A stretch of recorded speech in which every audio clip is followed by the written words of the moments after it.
पढ़िए कोई दूसरा परिचय।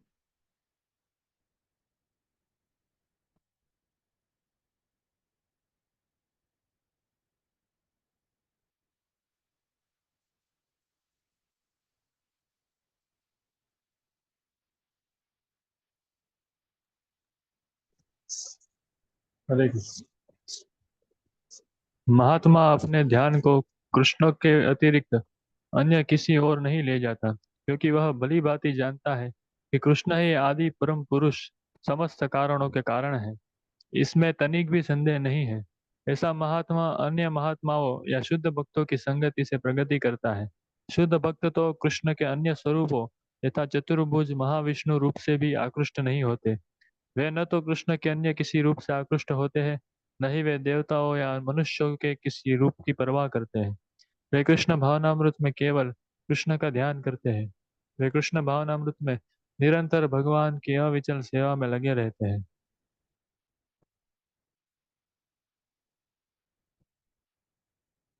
श्लोक है 13वां श्लोक। तो हमने देखा था कि यहाँ पे भगवान भक्तों के बारे में बता रहे हैं। तो इससे पहले भगवान ने 11वें और 12वें श्लोक में मायावादियों के बारे में बताया, है ना। तो यहाँ पे 13वें और ये 14वें श्लोक में भक्तों के बारे में बता रहे हैं भगवान। तो यहाँ पे फिर भक्तों को उन्होंने क्या बताया कि जो दैवी प्रकृति के अंतर्गत है, तो उनको भगवान ने महात्मा बताया। और पहले परिच्छेद में हमने देखा कि ये महात्माओं के गुण बताते हैं भगवान, क्या इनमें गुण रहते हैं, वो हमने देखा था। फिर अभी ये दूसरे परिच्छेद में वही महात्माओं पे गुण ही बताते हुए आगे प्रभुपाद बता रहे हैं कि महात्मा अपने ध्यान को, है ना, तो उनका गुण रहता है कि जो उनका ध्यान है वो कृष्ण पे ही रहता है ना, कृष्ण को छोड़ के अन्य पे नहीं रहता। क्योंकि वह भली भांति जानते हैं कि कृष्ण ही क्यों ऐसे करते हैं, वो कृष्ण के ऊपर ही क्यों ध्यान लगाते हैं।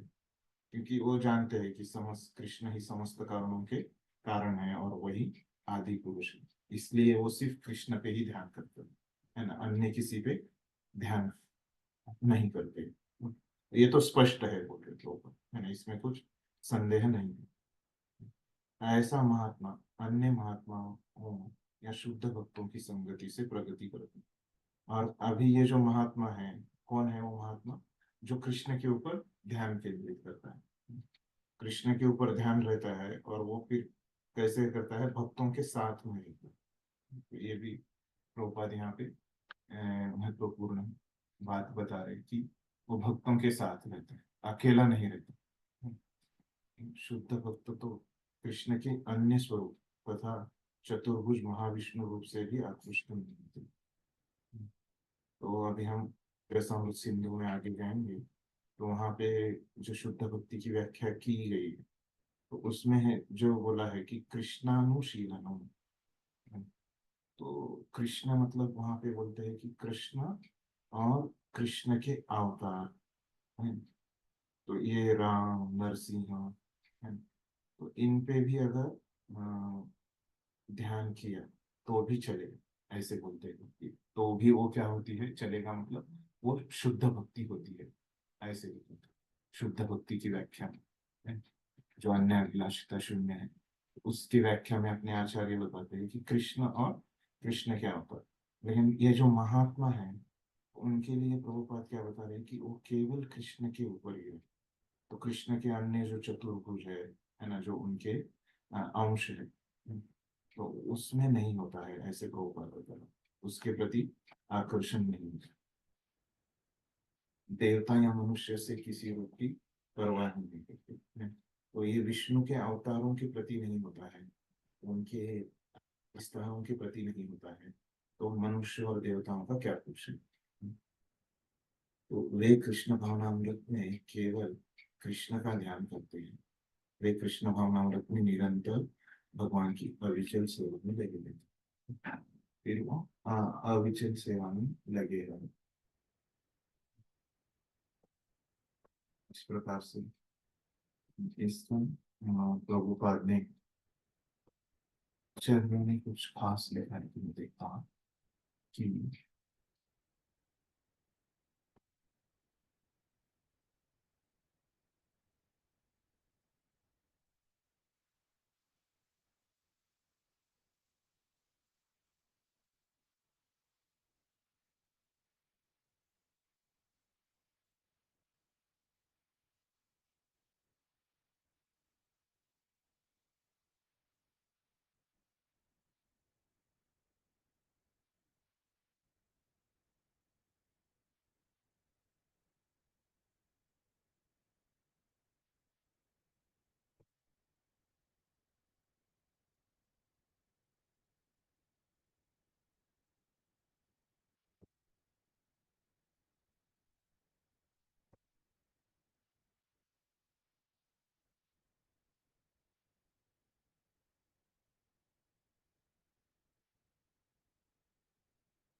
एक मिनट।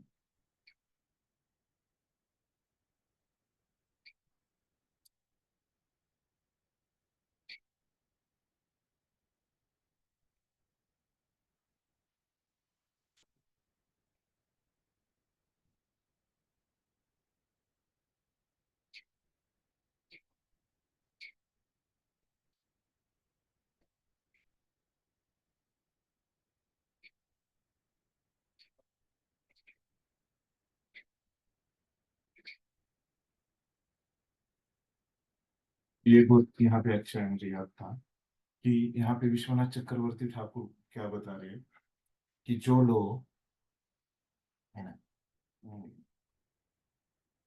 भक्तों की कृपा से है ना, ये महात्मा बने हैं है ना,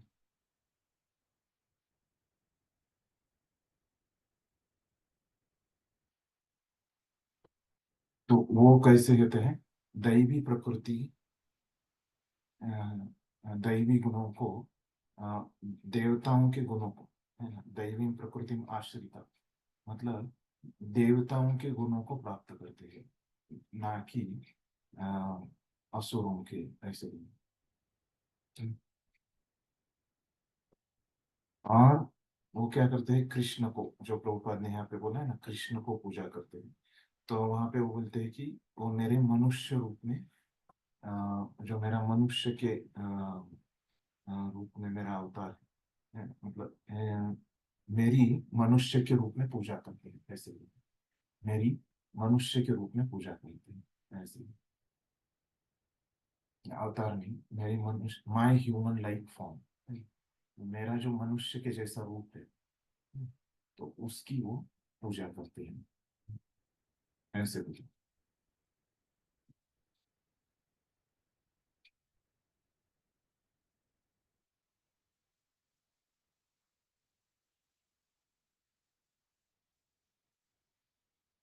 और बलदेव विद्याभूषण एक बताते हैं कि अभी ये जो लोग समझ नहीं पाते है ना, तो 11-12 में उन्होंने बताया था कि कौन से लोग उनको समझ नहीं पाते, अवजानंती माँ मूढ़ा, है ना, मानुषिं तनुम आश्रिता, तो ये लोग भगवान को समझ नहीं पाते, ये उन्होंने बताया। तो फिर वो बताते हैं कि फिर कौन से प्रकार के लोग भगवान को समझ पाते हैं, है ना? तब वो बताते हैं कि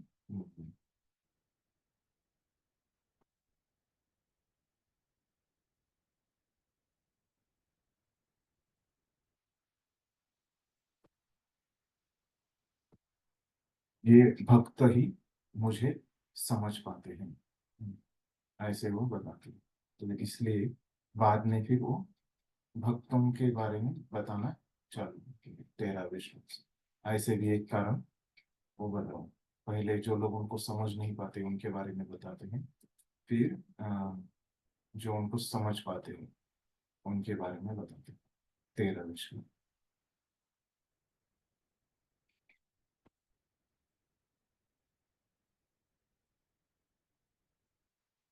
ये 13वां जो श्लोक है एकदम ही उल्टा है ना? मायावादी जो लोग हैं उनसे पूरा उल्टा है। एक बात यहाँ पे विश्वनाथ चक्रवर्ती ठाकुर बताते हैं कि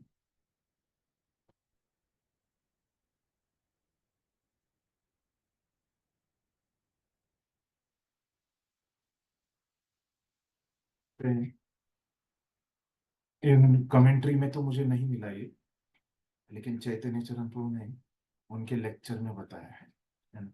तो वो पॉइंट मैं बता रहा हूँ कि प्रभु जी बता रहे थे कि लेक्चर में कि जो अ, राधा रानी है, तो वो क्या है, कृष्ण की आह्लादिनी शक्ति है ना, आनंद देने वाली शक्ति है। तो फिर तो हम क्या है, जीवात्मा है। तो हम में भी जब हम कोई भौतिक सुख प्राप्त करते हैं, तो कृष्ण केंद्र बिंदु में नहीं है ना। मतलब क्या है कि हम भौतिक सुख का आस्वादन करें, बराबर है। तो ये भौतिक सुख का जब हम आस्वादन करते हैं, तो भौतिक चीजों में भी हमको इंद्रिय तृप्ति जो रहता है ना, उसमें कृष्ण केंद्र बिंदु में नहीं रहता। हम्म, तो जब हम इंद्रिय तृप्ति करते हैं तभी भी हमको आनंद आता है उसमें, बराबर है। तो फिर ये जो इंद्रिय तृप्ति में आनंद आता है, तो ये कितना रहता है, वो बहुत कम रहता है ना। क्यों कम रहता है, क्योंकि हम जीवात्मा जो है, हम अणु है। तो ये अणु है हम।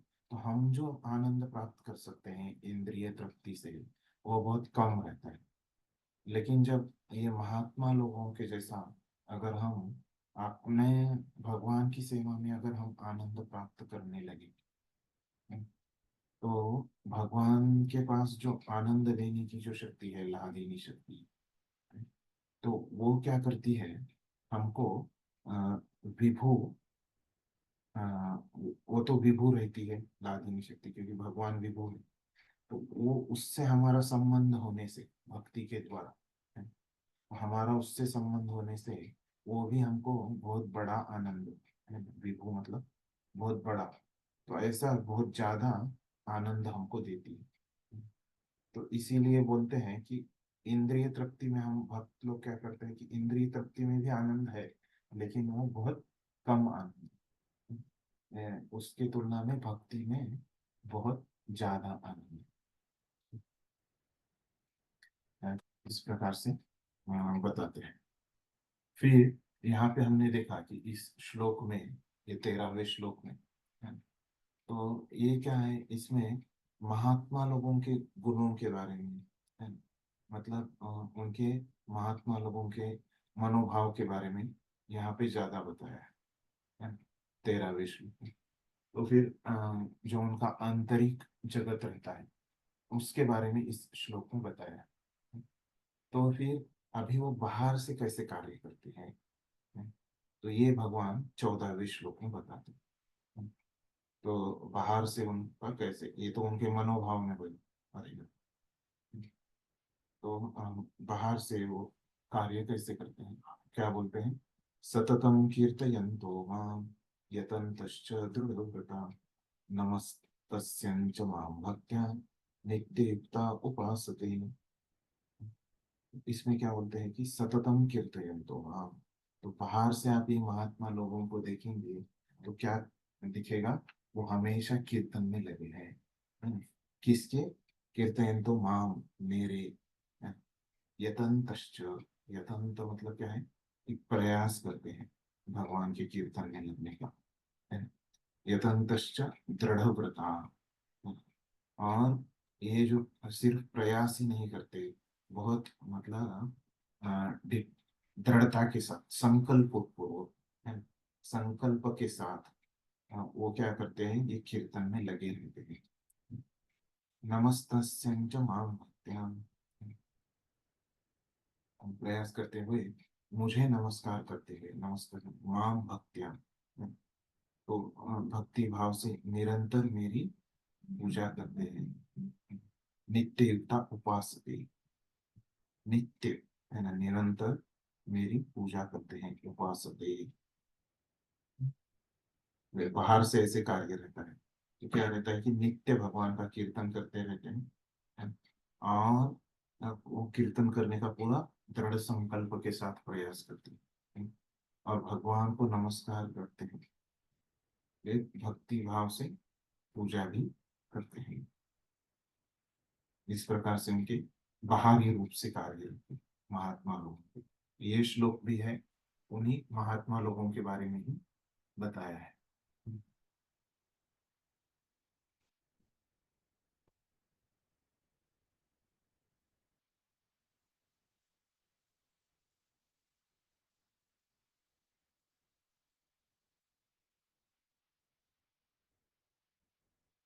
पढ़िए कोई पहला परिचय।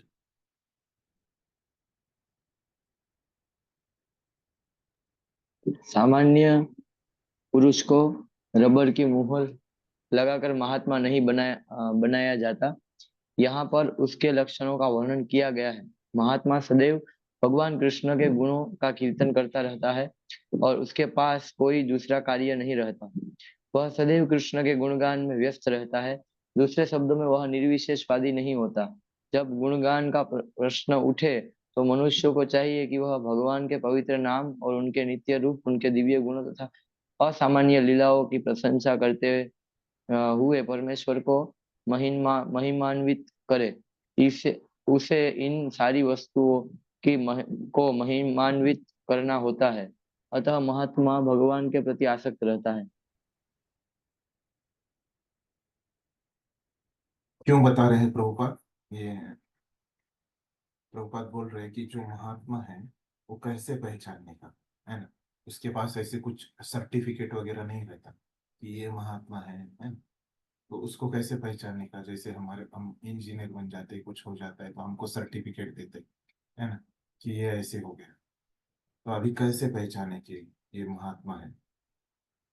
तो इसीलिए भगवान हम उनको पहचान पाए, है ना? इसीलिए भगवान क्या कर रहे हैं? ये महात्माओं के गुणों का वर्णन कर रहे हैं। तो महात्मा सदैव भगवान कृष्ण के गुणों का कीर्तन करते हैं। तो ये एक उनका पहला गुण है। उसके पास कोई दूसरा कार्य नहीं रहता। तो अन्य कुछ कार्य नहीं रहता उनके पास। तो अभी आप लोगों को लगता होगा कि हमारे पास तो बहुत सारी सेवाएं रहती है, अन्य कार्य नहीं रहता। हम लोग क्यों हमेशा कीर्तन में नहीं लगे रहते फिर भगवान के? क्या लगता है आप लोगों को कि, है ना? यहाँ पे तो प्रभुपाद ने बोला है कि ये महात्मा जो है तो उसके पास कोई कार्य नहीं रहता।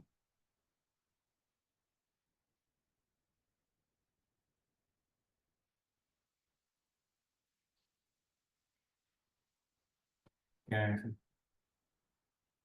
कैसे समझेगी? हमारे पास तो क्यों इतनी सारी सेवाएं हैं? कृष्णा, हरे कृष्णा हाँ। प्रभु। ये हमारे पास जो सेवा है वो भी जो महात्मा के लक्षण बताए हैं और भगवान के अ, दिव्य नाम गुण रूप और लीला को श्रवण करके और उसी में ही चिंतन हमारा बढ़े, भगवान के प्रति हमारा आसक्ति प्रेम बढ़े, तो उसी को रिलेटेड जो है सेवा हमको दी जाती है। तो इसीलिए ये भी वही कार्य हो गया। हम्म। प्रभु जी ने बताया कि जैसे हमारी जो सेवा है ये हम कीर्तन अच्छे से 24 घंटा कर पाए, इसीलिए हम इसमें हमको मदद करते हैं। बराबर है। ये भी एक है कि जो हमको भक्ति में मदद करता है वो भी भक्ति रहती है। तो ये सेवा हमको भक्ति में मदद करती है, क्योंकि ये सेवा करके हम भक्तों के कृपा आशीर्वाद प्राप्त करते हैं, तो हमको भक्ति में मदद होती है इससे, है ना? तो ये भी बराबर है। लेकिन अभी यहाँ पे जो बता रहे हैं तो कि उसके पास दूसरा कोई कार्य नहीं। महात्मा लोगों ने कीर्तन में ही लगे रहना चाहिए ना, फिर सेवा क्यों करते हैं? है? तो देखिए कीर्तन मतलब क्या होता है? कि भगवान के गुणों का, नामों का, उसको हम कीर्तन बोलते हैं। लेकिन हम जो भी सेवा करते हैं इस्कॉन में, तो क्या होता है उससे? वो भगवान के प्रचार है, गुणगान जो करते हैं हम, तो एक तरह से वो भगवान के गुणों का प्रचार है ना? तो जो भी हम इस्कॉन में सेवा में करते हैं, है ना? तो वो सब क्या करती है? वो प्रचार का कार्य करती है। नहीं तो क्या होता है? वो प्रचार में मदद करती है। एक तो पहला है कि वो प्रत्यक्ष रूप से प्रचार का कार्य करते हैं, तो और नहीं तो वो दूसरा है कि वो जो कोई भी सेवा ले लो, है ना, कोई भी मुझे सेवा बताओ, है ना, एक तो वो प्रत्यक्ष रूप में प्रचार का ही कार्य करेगी, नहीं तो क्या करेगी, वो प्रचार में मदद करेगी। इसलिए क्या हो जाता है कि वो भी कीर्तन ही हो जाता है। प्रत्यक्ष शब्दों से कीर्तन नहीं होगा, लेकिन वो क्या हो जाएगा, कार्यों से कीर्तन हो जाएगा। तो इसलिए अ, क्या होता है कि अभी जो भी हम कार्य करते हैं इसको हम, जो दूसरे कार्य करते हैं प्रत्यक्ष रूप से भगवान के गुणों का, नामों का कीर्तन छोड़ के जो दूसरे कार्य करते हैं, तो वो भी क्या रहते हैं, प्रचार के कार्य भी रहते हैं। ठीक है, तो इसीलिए तो इसके लिए एक लीला बताई जाती है प्रभुपाद की, है ना। तो एक बार क्या हो गया था कि श्रील प्रभुपाद भक्ति स्वरूप दामोदर महाराज के साथ बात कर रहे थे, है ना, कि कैसे प्रचार करने को। तो उस समय क्या होता है कि मंदिर हॉल में कीर्तन चलते रहते हैं, है ना, हरे कृष्णा महामंत्र। तो प्रभुपाद उस समय तमाल कृष्ण गोस्वामी महाराज प्रभुपाद के सेक्रेटरी रहते। तो वो उनको बोलते हैं, प्रभुपाद उनको बोलते हैं कि जरा वो कीर्तन का आवाज कम करने को बोलो, जो मंदिर में कीर्तन चल रहा है उसमें। तो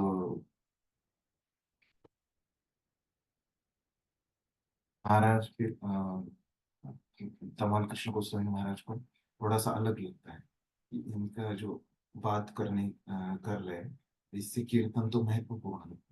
तो फिर वो बाद में प्रभुपाद को पूछते हैं कि प्रभुपाद, वो तो आपने कीर्तन का आवाज कम किया, तो कैसे फिर इसको समझे, है ना। तो प्रभुपाद बताते हैं कि हम लोग जो अ, चर्चा कर रहे थे, है ना, कि भगवान का प्रचार कैसे किया जाए, कि जो शास्त्र में लोग हैं उनको कैसे प्रचार किया जाए, तो ये भगवान की सेवा के बारे में चर्चा करना है ना। तो ये भी एक क्या है, कीर्तन ही है। तो ऐसे प्रभुपाद वहां पे बताते हैं। तो वह सदैव कृष्ण के गुण गाने में व्यस्त रहे। मतलब कीर्तन मतलब क्या है कि कृष्ण के गुणों का गुणगान। दूसरे शब्दों में वह निर्विशेषवादी नहीं होता। यहाँ पे तो ये भक्त का लक्षण दिख रहा है ना, निर्विशेषवादी नहीं रहता। जब गुणगान का प्रश्न उठे तो मनुष्य को चाहिए कि वह भगवान के पवित्र नाम,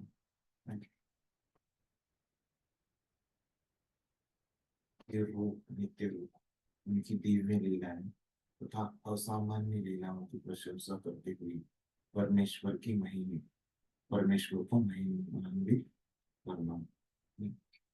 ये गुणगान क्या रहता है, एकदम प्रभुपाद उसकी व्याख्या बता रहे हैं यहाँ पे, है।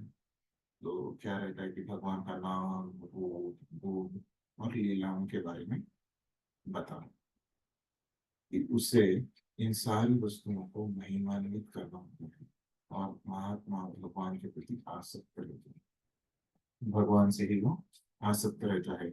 ऐसे कुछ उसके लक्षण यहाँ पे प्रभुपाद ने बताए। फिर अगला परिचित पढ़िए।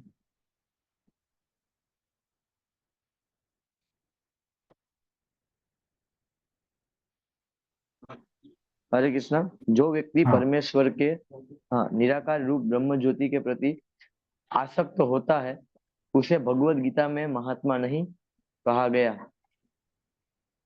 उसे अगले श्लोक में अन्य प्रकार से वर्णित किया गया है। महात्मा सदैव भक्ति में विविध कार्यों में यथा विष्णु के श्रवण कीर्तन में व्यस्त रहता है, जैसे कि श्रीमद् भागवत में उल्लेख है।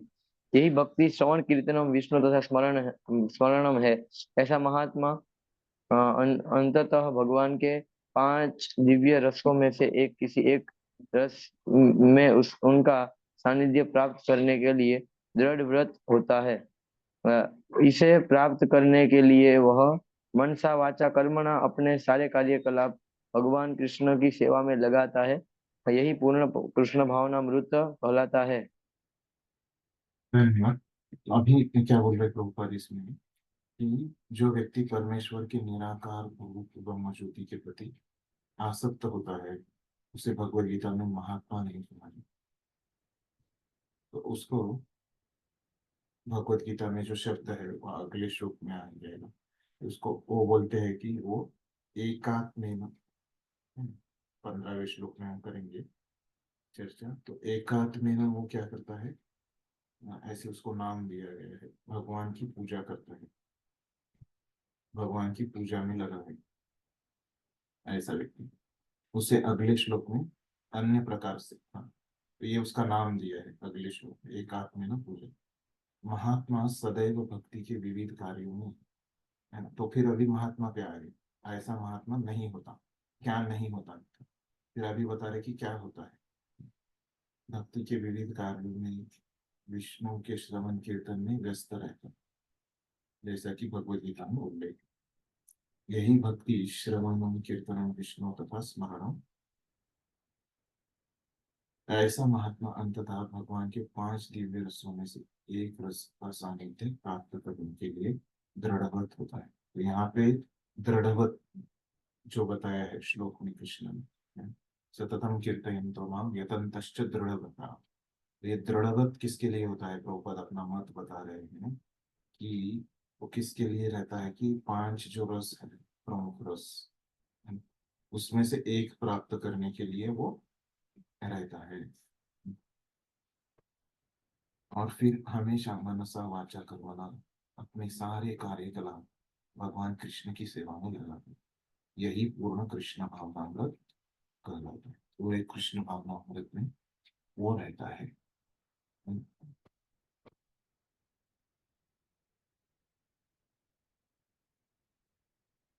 2 पैराग्राफ पढ़िए छोटे छोटे।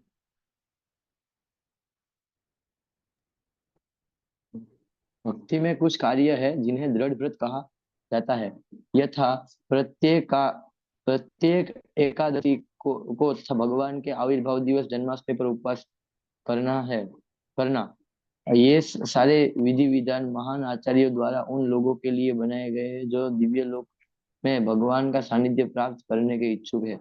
महात्मा जन इन विधि विधानों का दृढ़ता से पालन करते हैं, फलतः उनके लिए वांछित फल की प्राप्ति निश्चित रहती है। जैसे कि इस अध्याय के द्वितीय श्लोक में कहा गया है, यह भक्ति न केवल सरल है अपितु इसे सुख पूर्वक किया जा सकता है। इसके लिए कठिन तपस्या करने की आवश्यकता नहीं पड़ती। मनुष्य सक्षम गुरु के निर्देश में इस जीवन को गृहस्थ, सन्यासी या ब्रह्मचारी रहते हुए भक्ति में बिता सकता है।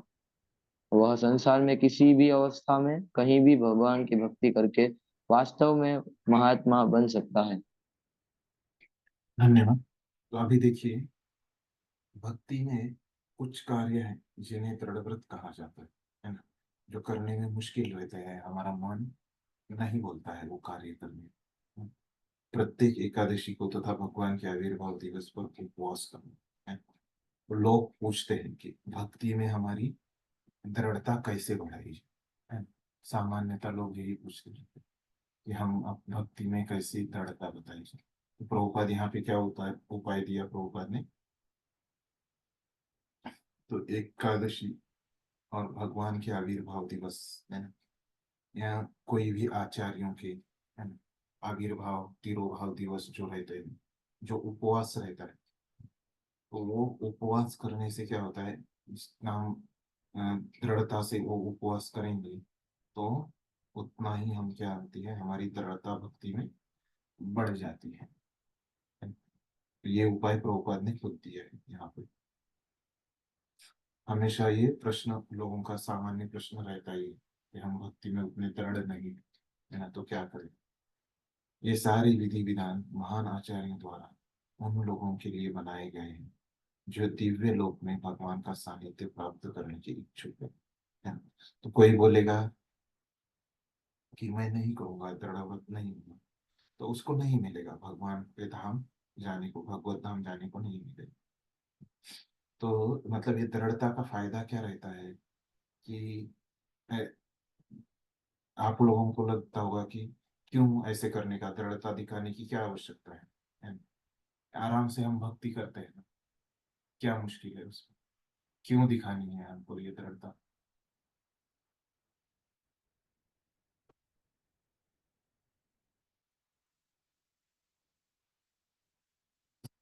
कर सकते हैं। तो ये महात्मा लोग क्यों ऐसी दृढ़ता क्यों दिखाते हैं?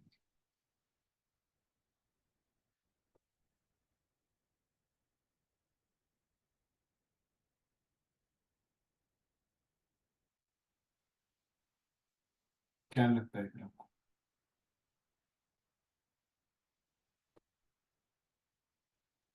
क्योंकि क्या होता है, देखिए, ये क्योंकि दृढ़ता दिखाने से। हाँ, बताइए। भगवान ने श्लोक में बोला है कि अ, दृढ़ व्रत से मतलब इसका पालन करना चाहिए, इसीलिए। आत्मा लोगों का गुण है ना? तो इसीलिए हमको दिखाना चाहिए। ठीक है। तो क्या होता है कि ये दृढ़ता दिखाने से, बराबर है, दृढ़ता दिखाने से क्या होता है कि हमारा भगवान के प्रति जो प्रेम है वो हम व्यक्त कर पाते हैं। हमको कितनी भी मुश्किलें आ रही है वो कार्य करने में, है ना, वो दिखता है। जैसे प्रभुपाद ने एकदम आराम से भक्ति नहीं की, है ना? तो कितनी उनकी जीवन में मुश्किलें थी, है ना? तो प्रभुपाद को यश प्राप्त हो गए, लेकिन पहले उनकी कितनी दृढ़ता है ना, कितना त्याग हमको देखने को मिलता है उनके जीवन में। तो जैसे ही प्रभुपाद को कृष्ण के लिए कुछ करना था, तो वैसे हमको भी अगर प्रभुपाद के पद चिन्हों पे चलते हुए कृष्ण के लिए कुछ करना है ना, इस जगत में, इस जगत में कुछ प्रचार कार्य करना है ना, कुछ सेवा का कार्य करना है। तो हमको ये जगत में हमारे रास्ते पे लोग फूल नहीं बिछाएंगे, है ना, तो क्या करेंगे, बहुत सारी हमारे रास्ते में रुकावटें पैदा करेंगे। क्यों ऐसे होगा? क्योंकि वो जो लोग रुकावटें पैदा करेंगे वो तो भक्त नहीं है, है? तो वो तो नास्तिक लोग हैं, है? और वो कृष्ण के द्वेषी भी हैं। तो इसलिए हमको अगर कृष्ण के लिए भी कुछ करना है तो इस जगत में हमको दृढ़ता के बिना हम कुछ कृष्ण के लिए नहीं कर पाए, है ना, दृढ़ रहे बिना। नहीं तो फिर जो नास्तिक लोग हैं, भौतिकवादी लोग हैं, वो क्या करेंगे, हमारे जीवन में बहुत सारी रुकावटें पैदा करेंगे, है? इसीलिए ये दृढ़ता दिखाना आवश्यक है। इसमें क्या होता है कि हमारा प्रेम दिखता है कृष्ण के प्रति।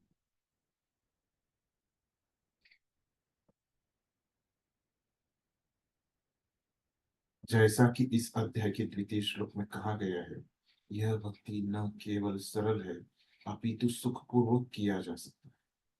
इसके लिए कठिन तपस्या करने की आवश्यकता नहीं पड़ती। ऐसे भी है, तो फिर भी हमको दृढ़ता दिखाना चाहिए, क्योंकि इससे हमारा प्रेम पता चलता है हम कितने दृढ़। मनुष्य सक्षम गुरु के निर्देशन में इस जीवन को गृहस्थ सन्यासी या ब्रह्मचारी रहते हुए भक्ति में बिता सकता है। वह संसार में किसी भी अवस्था में कहीं भी भगवान की भक्ति करके वास्तव में न हो सकता।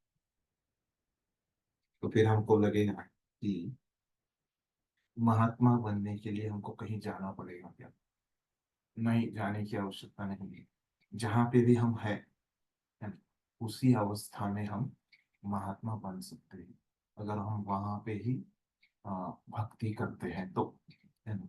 भागवतम के दूसरे स्कंद में वर्णन आता है, चतुश्लोकी भागवतम, है ना। तो भक्ति का यहाँ पे एक गुण बताते हैं। तो भक्ति कहाँ पे हम कर सकते हैं, तो उसमें बताते हैं कि यत् स्यात् सर्वत्र, है, सर्वदा। तो हम जो भक्ति है ये क्या कर सकते हैं, सर्वत्र, कहीं पे भी। उस पे जगह का बंधन नहीं, ये इसी स्थान पे कर सकते हैं, है ना, उसी स्थान पे कर सकते हैं, ऐसे ही किसी भी स्थान पे हम कर सकते हैं, सर्वत्र और सर्वदा। हम हमेशा भक्ति कर सकते हैं, हमको कोई रोकने वाला नहीं है। तो 24 घंटे में से कभी भी हम भक्ति कर सकते हैं। ये भक्ति का एक वहां पे लक्षण होता है। तो इस प्रकार से प्रभुपाद हमको ये श्लोक समझाते हैं। खुद को एक दृढ़ व्रत थे प्रभुपाद।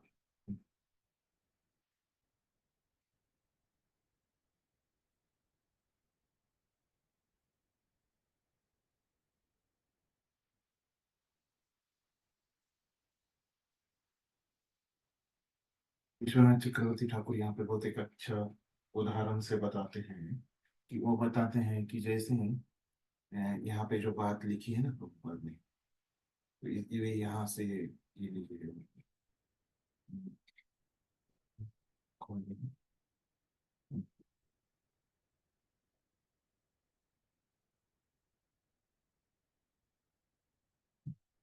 तो ये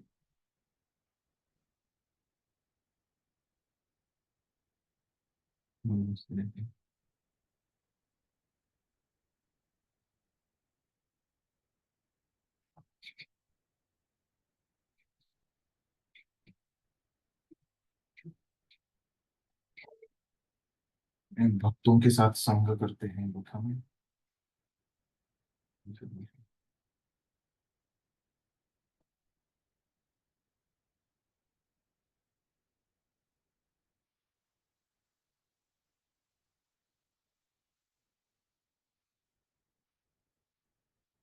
केले नहीं लेते हैं, तो फिर चीनी का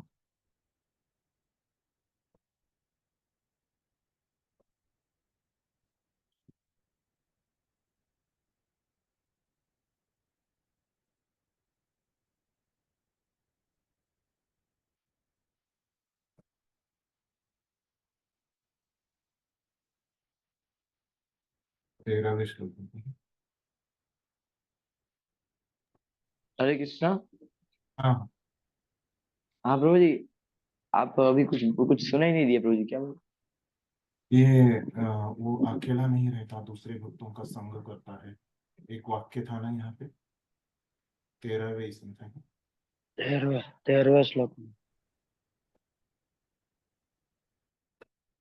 हाँ, 13वें इसमें महात्माओं का शुद्ध भक्तों की संगति से प्रगति होता है ना? तो ये प्रभुपाद ने 13वें श्लोक में डाला है। तो इसके संदर्भ में ये विश्वनाथ चक्रवर्ती ठाकुर 14वें श्लोक में बताते हैं कि कैसे ये जो महात्मा है ना, प्रभुपाद बोलते हैं कि दूसरे भक्तों की संगति से भक्ति करता है। तो वो बताते हैं कि जैसे एक गरीब आदमी है ना, तो उसके पास तो कुछ उतना पैसा नहीं है ना? तो उसको अगर अमीर बनना है तो वो क्या करता है, गरीब आदमी है कोई, तो उसको अगर अमीर बनना है तो क्या करेगा वो, अमीर आदमी के घर के बाहर जाके गिड़गिड़ाएगा, है ना? और वो याचना करेगा पैसे या वो कुछ काम, है ना? ऐसे वो उनसे संपर्क करेगा। तो वैसे ही जो अभी महात्मा नहीं है, महात्मा के पद चिन्हों में चल रहा है, उस व्यक्ति ने क्या करना चाहिए कि ये जो पहले से महात्मा है भक्त, तो भक्तों के सामने जाके भक्ति को मांगना चाहिए। तब क्या हो जाएगा, वो भी भक्त बन जाएगा, महात्मा बन जाएगा, ऐसे होगा। तो इसीलिए प्रभुपाद ने वो वाक्य लिया है।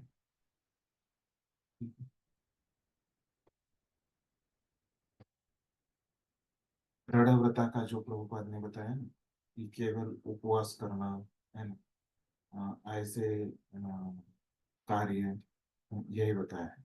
तो उसमें विश्वनाथ चक्रवर्ती ठाकुर क्या बताते हैं कि कोई भी कार्य वो ऐसे वो ये लेता है, व्रत लेता है, दृढ़ व्रत, कि मैं इतने माला जप करूंगा, है ना, मैं इतने किताबों का वितरण करूंगा, मैं इतने लोगों को एक डीवाईएस कोर्स के लिए रजिस्टर करवाऊंगा, ऐसे कुछ मतलब वो टारगेट लेता है। इस प्रकार से वो विश्वनाथ चक्रवर्ती ठाकुर बताते हैं। मैं इतना प्रभुपाद की किताब रोज आधा घंटा 1 घंटा ऐसे पढ़ूंगा, 15 मिनट 20 मिनट ऐसे पढ़ूंगा, ऐसे वो टारगेट लेता है उसके भक्ति में, जीवन में। उसको दृढ़ता बोलते हैं, ऐसे भी वो बताते हैं विष्णु चतुर्वेदी में।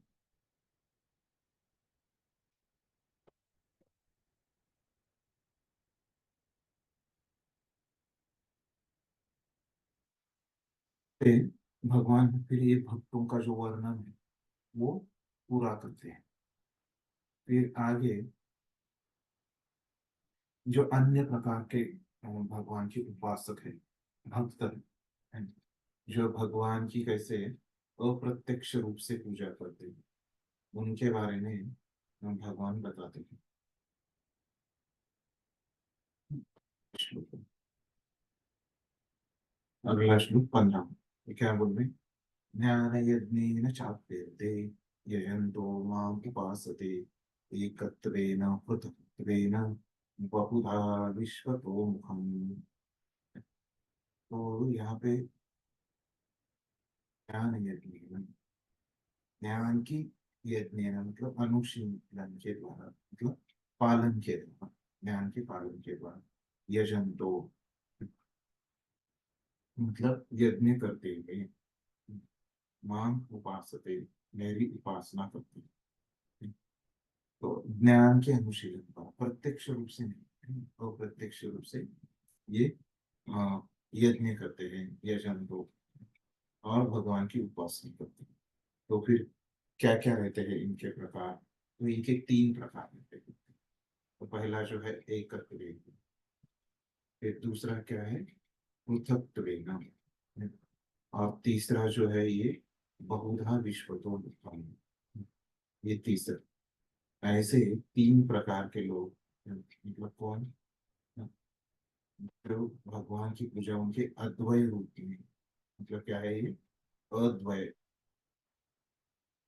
अद्वय द्वय मतलब कितना? दो, है ना? अद्वय मतलब दो नहीं है, दो नहीं है, तो कितना है? एक है। एकत्वेन, इनको क्या बोलने का फिर? एकत्वेन। फिर विविध रूपों में, है? तो भगवान को छोड़ के अन्य विविध जो रूप है? तो पृथक मतलब दूसरा दूसरा, पृथक मतलब द्वैत भाव, या दूसरा दूसरा हम कहते हैं पृथक। मैं और आप पृथक है ना, अलग अलग है। तो अलग अलग को विविध रूपों में, भगवान की विविध रूपों में पूजा करते हैं, दूसरा वाला।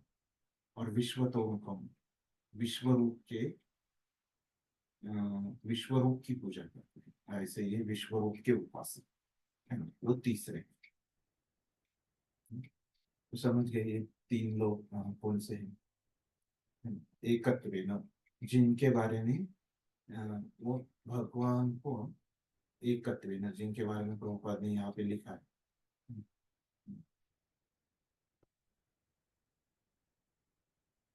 एकत्वेन, यहाँ पे मैंने बोला एकत्वेन,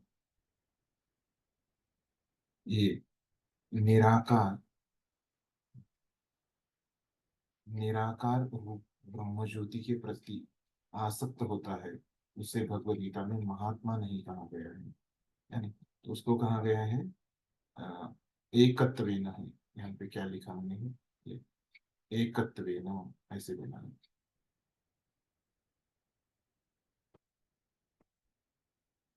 एकत्वेन पूजा करते हैं,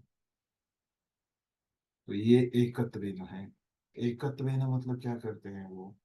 तो वो ब्राह्मण को, ब्राह्मण की पूजा करते हैं, निराकार, है ना? जो ब्राह्मण के उपासक है। तो ये लोग मायावादी नहीं है, मायावादी नहीं है। तो इनसे ये अलग है। मायावादी लोग भी क्या करते हैं? ब्राह्मण को ही भगवान मानते हैं। लेकिन ये लोग, उनको क्या बोला जाता है? अगर इन ब्रह्मवादी, ब्रह्मवादी, इनको कैसे ये मायावादी लोगों से अलग है? इनकी क्या समझ रहती है? तो ये दोनों भी क्या करते हैं? ब्राह्मण को ही भगवान मानते हैं। लेकिन ये जो ब्रह्मवादी लोग हैं, ये कृष्ण को आ, मतलब कृष्ण के बारे में अपराध नहीं करते हैं। कृष्ण के रूप के बारे में कुछ अपराध नहीं करते। ये बस बोलते हैं कि हम लोग भी अ, भगवान है। आप भी हम और हम भी ब्राह्मण हैं, इतना ही बोलते हैं। मायावादी लोग क्या करते हैं, ये तो बोलते ही है जो ब्रह्मवादी लोग बोल गया, लेकिन मायावादी लोग क्या करते हैं, कृष्ण के प्रति अपराध करते हैं। तो वो अपराध क्या है कि कृष्ण को वो एक सामान्य व्यक्ति मानते हैं। हमने देखा 11वें और 12वें श्लोक में, तो ये लोग कृष्ण को एक सामान्य व्यक्ति, कृष्ण का जो शरीर है वो क्या बोलते हैं उसको, वो एक मनुष्य शरीर है, मनुष्य रूप है, ऐसे बताते हैं। वो मानव का रूप है, ऐसे अपराध करते हैं, कृष्ण को भगवान सच्चिदानंद विग्रह नहीं मानते। तो ये अंतर है मायावादी और ब्रह्मवादी में। ऐसे, और यहाँ पे इनको कृष्ण ने क्या बोला है, एकत्व ना, एकांत भाव से, भाव से, भाव से। ठीक, क्लियर हो गया। एकत्व, पृथकत्वेन, पृथकत्वेन क्या मानते हैं कि कृष्ण भगवान को पूजा वो लोग करते हैं कि विविध देवी देवताओं के रूप में, विविध रूप में। तो देवी देवताएं कितनी रहती है, हम बोलते हैं कि जनरली 33 कोटि रहती है ऐसे उनके। इसके लिए कहीं शास्त्र में मैंने नहीं पढ़ा 33 कोटि, लेकिन जो सुना है उसके आधार पे मैं बोल रहा हूँ। ये मतलब यहाँ पे जो बोला है विविध रूप, वो समझाने के लिए मैंने वो नंबर बताया 33। तो ऐसे विविध देवी देवता है ना? तो ये विविध देवी देवताओं के रूपों में वो भगवान की पूजा करते हैं, बराबर। ये दूसरे प्रकार के लोग हैं, उनको क्या बोला है, पृथक देवी। जो तीसरे प्रकार के लोग हैं वो क्या है, विश्व, बहुधा विश्व तो है। तो वो उनको इतने भौतिक में वो क्या बोलेंगे, भौतिक में उनकी बुद्धि रहती है ना, भौतिक के परे उनको कुछ दिखता ही नहीं। तो वो निसर्ग को ही क्या करते हैं, यही भगवान है, निसर्ग ही भगवान है ना। सब कुछ आध्यात्मिक चीजों के प्रति उनका कुछ भी ये नहीं है, सूक्ष्म चीजों के प्रति, है ना। इस निसर्ग के ऊपर कोई है, जैसे ये जो है विविध रूपों वाले, है ना, पृथक वाले, वो समझते हैं कि ये निसर्ग कौन चला रहा है, इनका कोई तो एक नियंता है, कंट्रोलर है। वो कौन है, देवी देवता है, हम इतना तो वो समझते हैं। तो लेकिन ये विश्व तो मुखम वाले, इतनी उनकी चेतना जड़ में रहती है, पदार्थ में रहती है कि वो इस निसर्ग को ही वो विश्व मानते हैं, सॉरी, विश्व निसर्ग को ही भगवान मानते हैं। तो ऐसे ये तीन प्रकार के लोग भगवान की अप्रत्यक्ष रूप से पूजा करते हैं। तो और भी प्रभुपाद में इसके बारे में थोड़ा सा बताएंगे, और भी आपको स्पष्ट हो जाए। पढ़िए कोई तात्पर्य।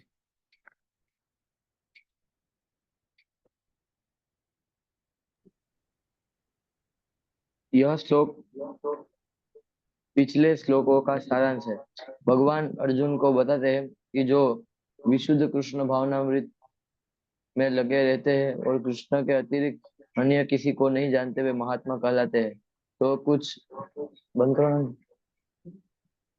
तो भी कुछ लोग ऐसे तो भी कुछ लोग ऐसे ऐसे भी होते हैं जो वास्तव में महात्मा पद को प्राप्त नहीं होते, किंतु वे भी विभिन्न प्रकारों से कृष्ण की पूजा करते हैं। इनमें से कुछ का वर्णन आर्त अर्थार्थी ज्ञानी तथा जिज्ञासु के रूप में किया जा चुका है। किंतु फिर भी कुछ ऐसे भी लोग होते हैं जो इनसे भी निम्न होते हैं। इन्हें तीन कोटियों में रखा जाता है। परमेश्वर तथा अपने को एक आकार पूजा करने वाले, परमेश्वर के किसी भी मनोकल्पित रूप की पूजा करने वाले, भगवान के विश्व रूप की पूजा करने वाले। इन इनमें से सबसे अधम वे होते हैं अपने आप को अद्वैतवादी मानकर अपनी पूजा परमेश्वर के रूप में करते हैं, और इन्हीं का प्राधान्य भी है। ऐसे लोग अपने को परमेश्वर मानते हैं और इस मानसिकता के कारण वे अपनी पूजा आप करते हैं। यह भी एक प्रकार की ईश पूजा है। क्योंकि क्योंकि के समझते हैं कि वे भौतिक पदार्थ न होकर आत्मा है। कम से कम ऐसा भाव तो प्रधान रहता है। सामान्यतः निर्विशेषवादी इस प्रकार से परमेश्वर को पूछते हैं। दूसरी कोटि के लोग वे हैं जो देवताओं के उपासक है, जो अपनी कल्पना से किसी भी स्वरूप को परमेश्वर का स्वरूप मान लेते हैं। तृतीय कोटि में वे लोग आते हैं जो इस ब्रह्मांड से परे कुछ भी नहीं सोच पाते। वे ब्रह्मांड को ही परम जीव या सत्ता मानकर उसकी उपासना करते हैं। यह ब्रह्मांड भी भगवान का एक स्वरूप है। धन्यवाद। अभी प्रभुपाद इन लोगों के बारे में क्या बता रहे देखिए।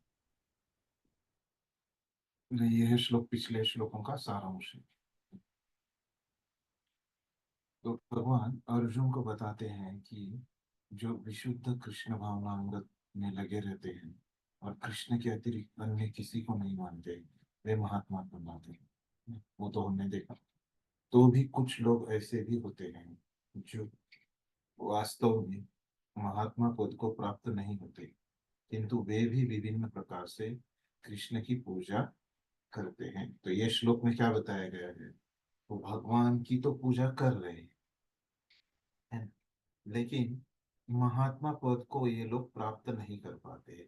क्यों नहीं कर पाते?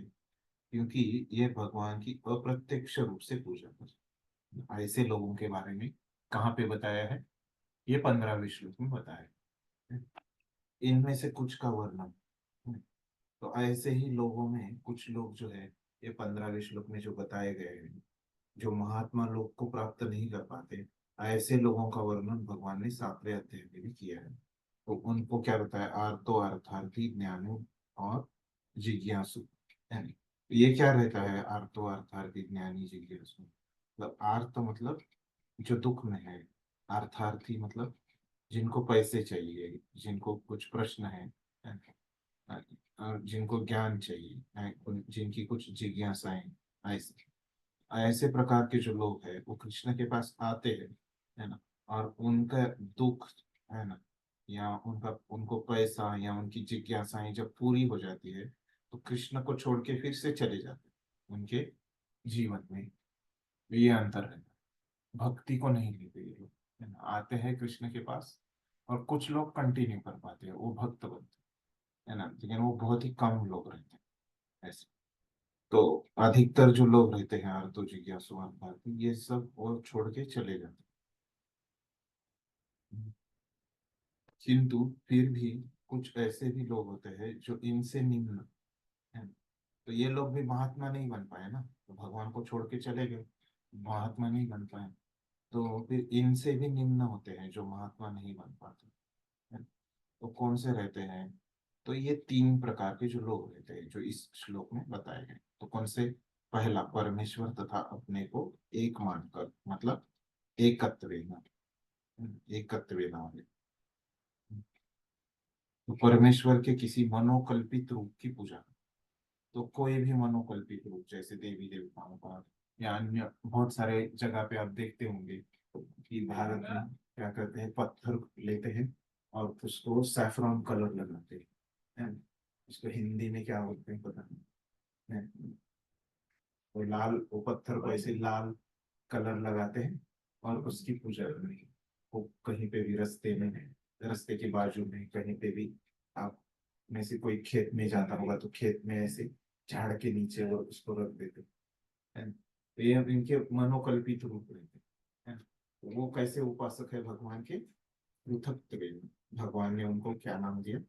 पृथक्त्वेन। ऐसे ही दूसरे को। और फिर तीसरे प्रकार के लोग क्या हैं? जो ये निसर्ग की भगवान के रूप में पूजा करते हैं। ये विश्व होली, सूरज, है ना, चांद, पर्वत, नदी, है ना, इनकी भी पूजा करते हैं लोग, है ना, देखा होगा। ये इसमें भी था, देखिए गोवर्धन पूजा में भी आता है। गोवर्धन पूजा में क्या? इंद्र की पूजा करते हैं, लेकिन वो तो देवता वस्तु में आएगा, इसमें नहीं आएगा। विश्व तो मुखम में है, गलत है। तो ये विश्व के मुखम में ये नदी, नाले, है, ऐसी पूजा करते हैं। सूर्य।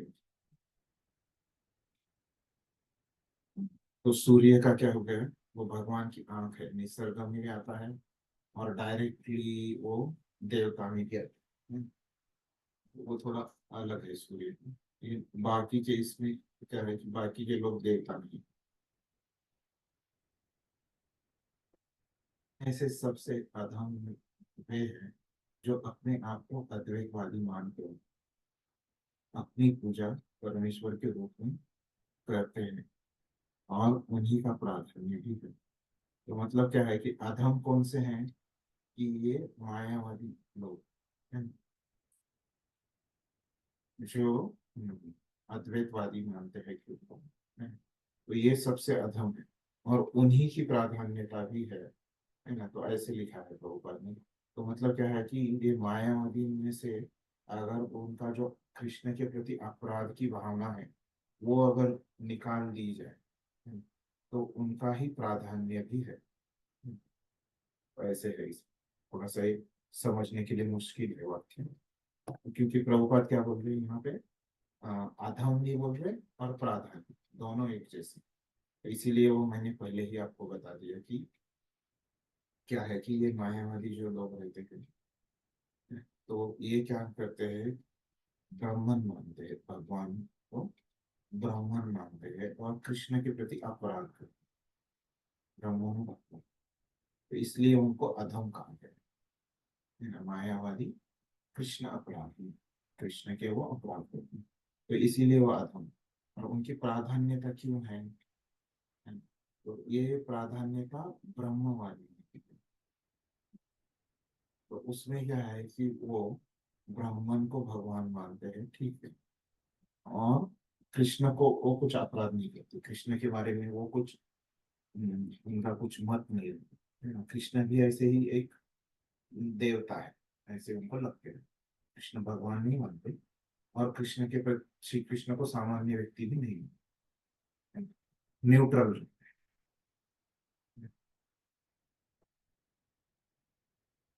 तो ऐसे बताया, तो ऐसे लोग अपने आप को परमेश्वर मानते हैं, खुद की एकत्व खुद को परमेश्वर मानते हैं। इस मानसिकता के कारण वे अपनी पूजा आप करते हैं। वह भी एक प्रकार की ईश पूजा है। तो प्रॉपर क्या हो गया कि ये भी एक भगवान की पूजा है ना। भगवान ने खुद बोला कि ये उनकी पूजा है, क्योंकि वे ऐसे चाहिए, क्योंकि वे समझते हैं कि वे भौतिक पदार्थ न होकर आत्मा है। तो ये इनको क्यों प्राधान्य है, ये तीन प्रकारों में नंबर एक में कौन है, ब्रह्मवादी। क्यों ऐसे ये तीन प्रकारों में इनको प्राधान्य क्यों दिया गया है, ब्रह्मवादी इनको क्यों दिया गया है, क्योंकि इनकी जो मानसिकता है वो क्या है, ये क्या इनकी मानसिकता जो है वो क्या है कि वो मानते हैं कि हम पदार्थ, हम जड़ नहीं, हम आत्मा है। और भगवान ही जो है वो हमसे बढ़कर है, लेकिन वो कौन है, ब्राह्मण है, ऐसे है। हम से बढ़कर भगवान जो है वो ब्राह्मण है। तो प्रभुपाद बोल रहे हैं कि कम से कम ये मानते हैं कि हम शरीर नहीं, हम आत्मा है। ऐसे ये ब्रह्मवादी लोग भी मानते हैं, जो भक्तों का कहना रहता है, जो कृष्णा ने भगवत गीता में बताया। तो इसीलिए ये लोग क्या है कि ये तीनों में बड़े हैं।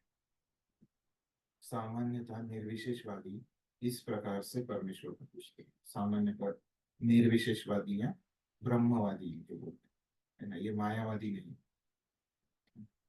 दूसरी कोटि के वे लोग हैं, वे दूसरे प्रकार। तीन में से पहला प्रकार बता दिया, ब्रह्मवादी, मायावादी, और इनको कृष्ण ने बोला है एकत्व।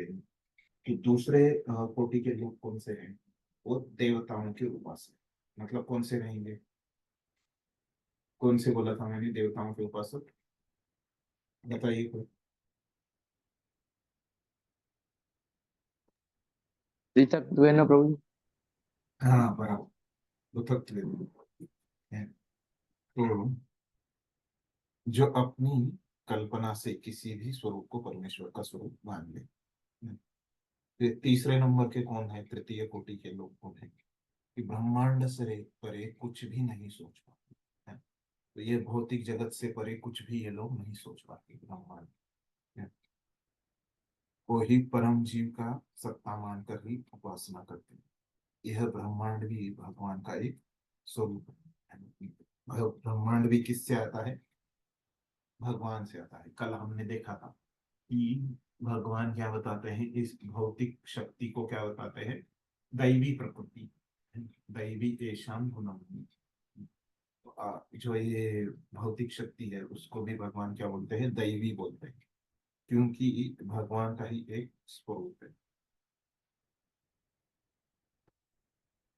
तो यहाँ पे हमने ये श्लोक में भी स्पष्टता से देखा कि कैसे तीन प्रकार के लोग हैं।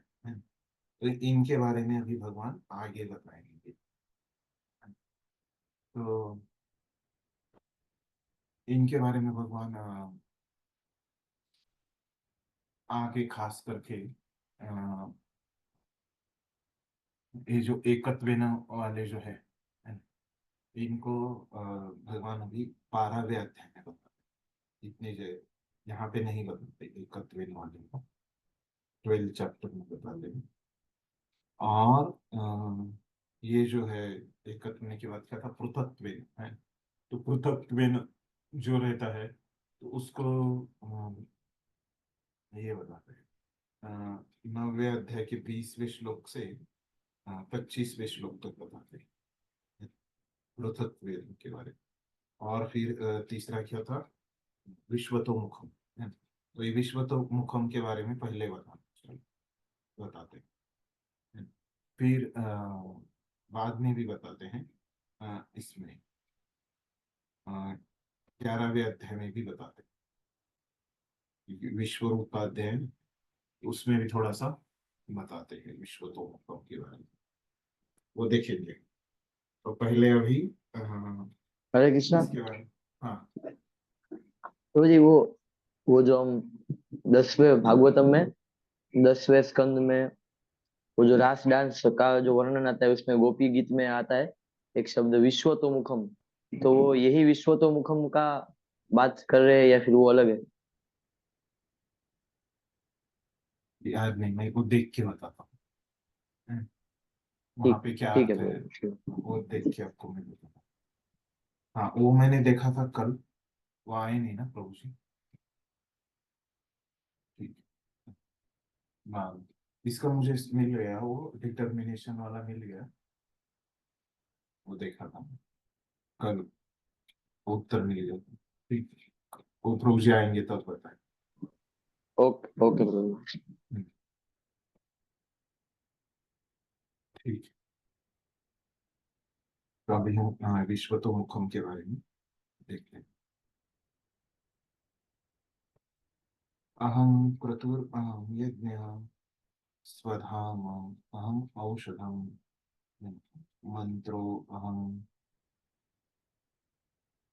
तो मंत्रो अहम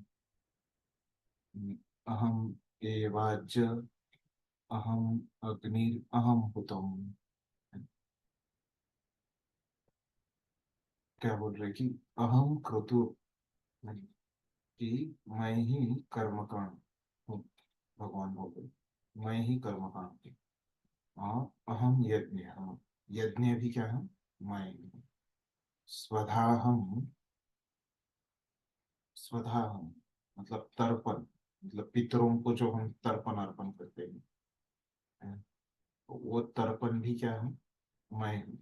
स्वधा अहम, औषध हम, औषधि भी दवाई है, ये भी मैं हूँ। फिर औषध हम, फिर मंत्रो हम, तो मंत्र भी मैं, दिव्य ध्वनि को रखो या मंत्र वो भी मैं। फिर अहम आज्यम, आज्यम मतलब घृत, घृत मतलब क्या? घी। तो घी भी मैं हूँ।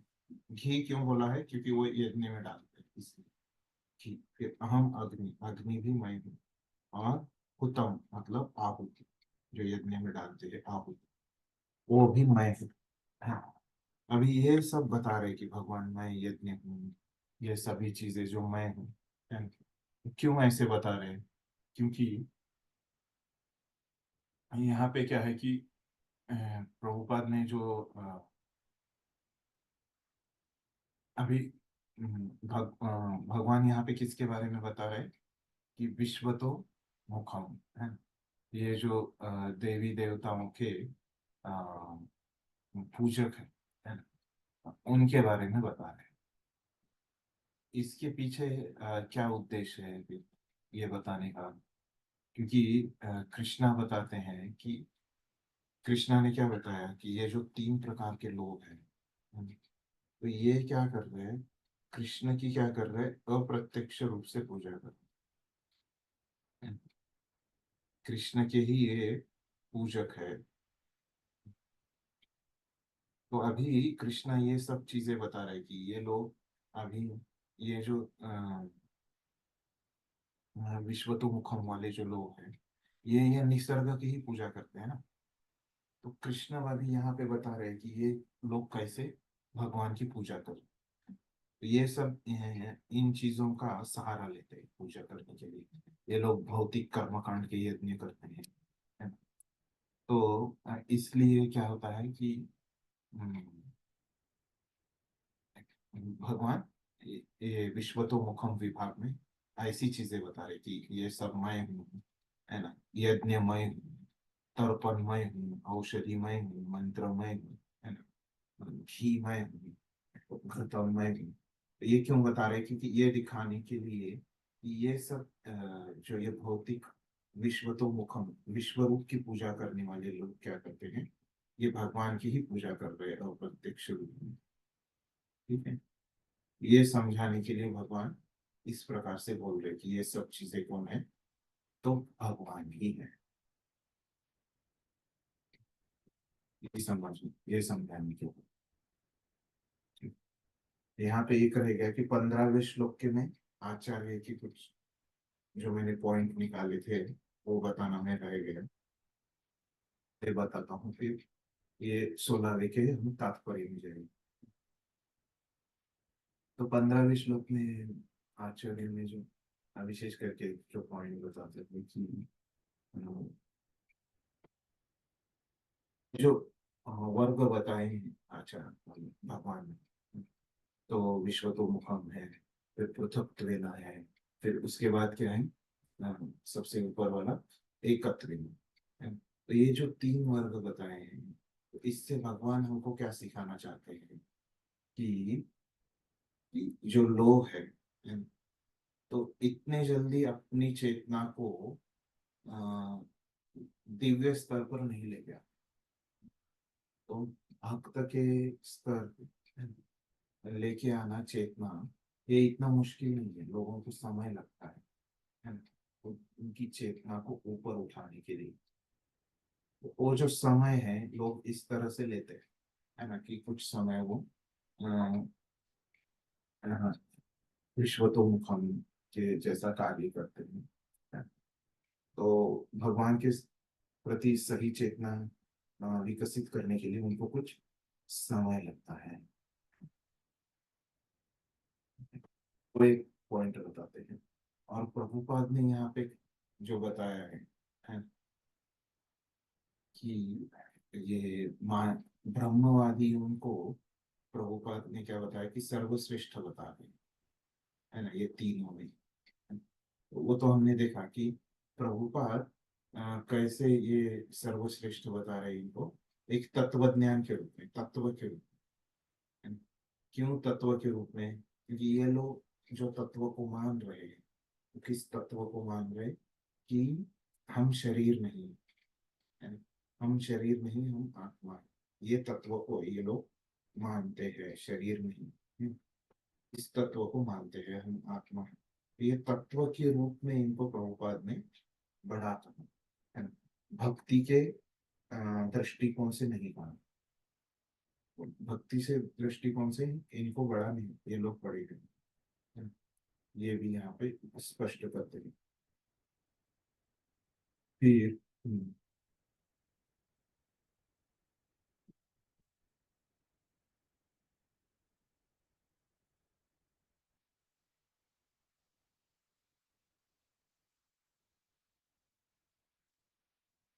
यही थोड़े से विशेष वहां पे मुद्दे थे 15वें श्लोक में। तो 16वें श्लोक में हम जाते हैं, तात्पर्य में पढ़िए। अर्थ हमने पहले ही देखा है।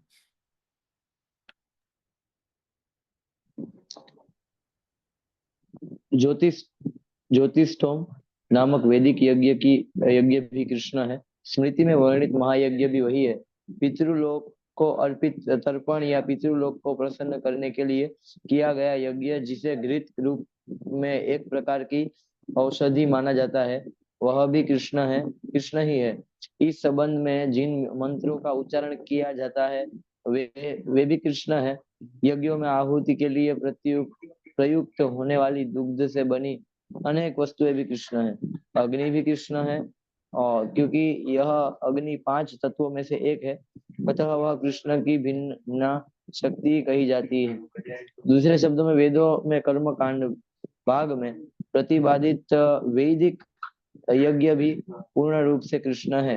अथवा यह कह सकते हैं कि जो लोग कृष्ण की भी भक्ति में लगे हुए हैं, उनके लिए यह समझना चाहिए कि उन्होंने सारे वेद विहित यज्ञ संपन्न कर लिए हैं।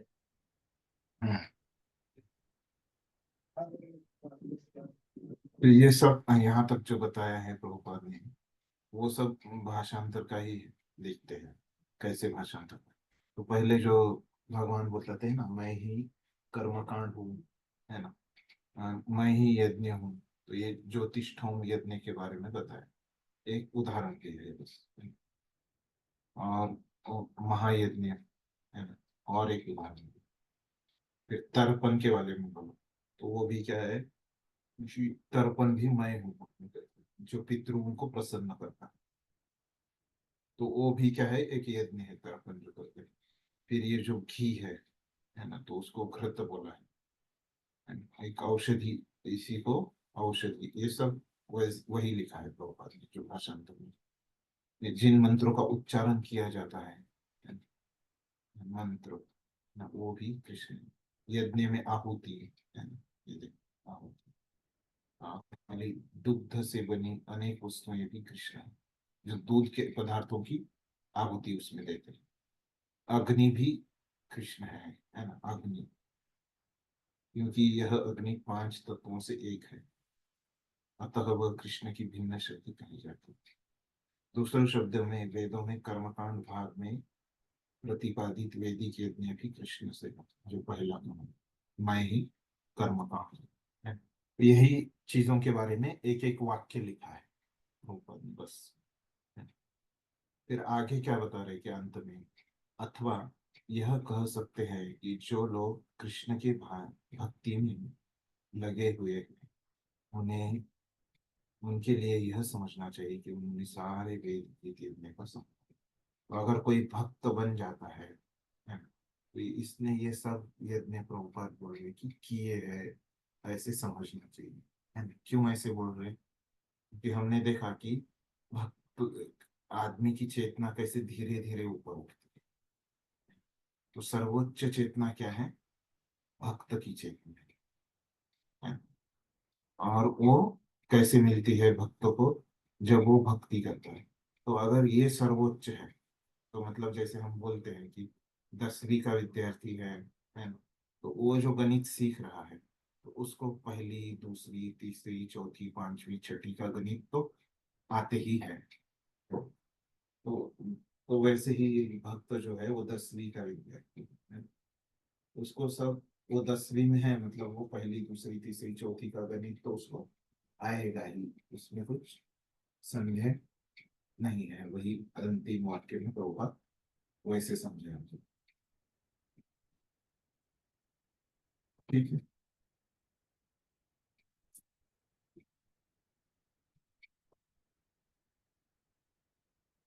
ये सब ऐसे ही इतना विश्व तो मुखम है ना, तो ये 26 से 19 के बीच में आचार्यों ने भी ऐसे ही तात्पर्य लिखा है, तो विशेष नहीं है इसमें।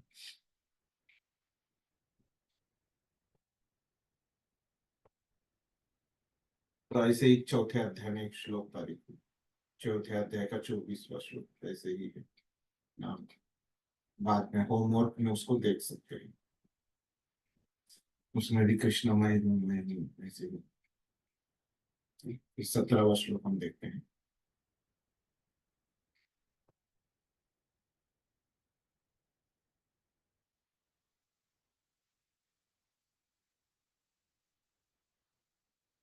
पिता हम अस्य जगतो, माता धाता पितामहः, वेद्यं पवित्रम ओंकार, रुक्सांग यजुरेव च। तो क्या बोल रहे कि माँ, पिता माता आश्रय तथा पिता, वो भी क्या है, भगवान है। और वेद्यम मतलब जानने योग्य, शुद्धिकर्ता मतलब पवित्रम, तथा ओमकार, ये भी क्या है, भगवान। ऋग्वेद सामवेद यजुर्वेद, यह वेद भी मैं ही हूँ, ऐसे बता रहे भगवान। हमने देखा कि इसका उद्देश्य क्या है, कि कैसे वो अप्रत्यक्ष रूप से भगवान की ही पूजा करते हैं, जो विश्व तो रूप विश्व में रूप वाले पूजक है। तात्पर्य पढ़ी।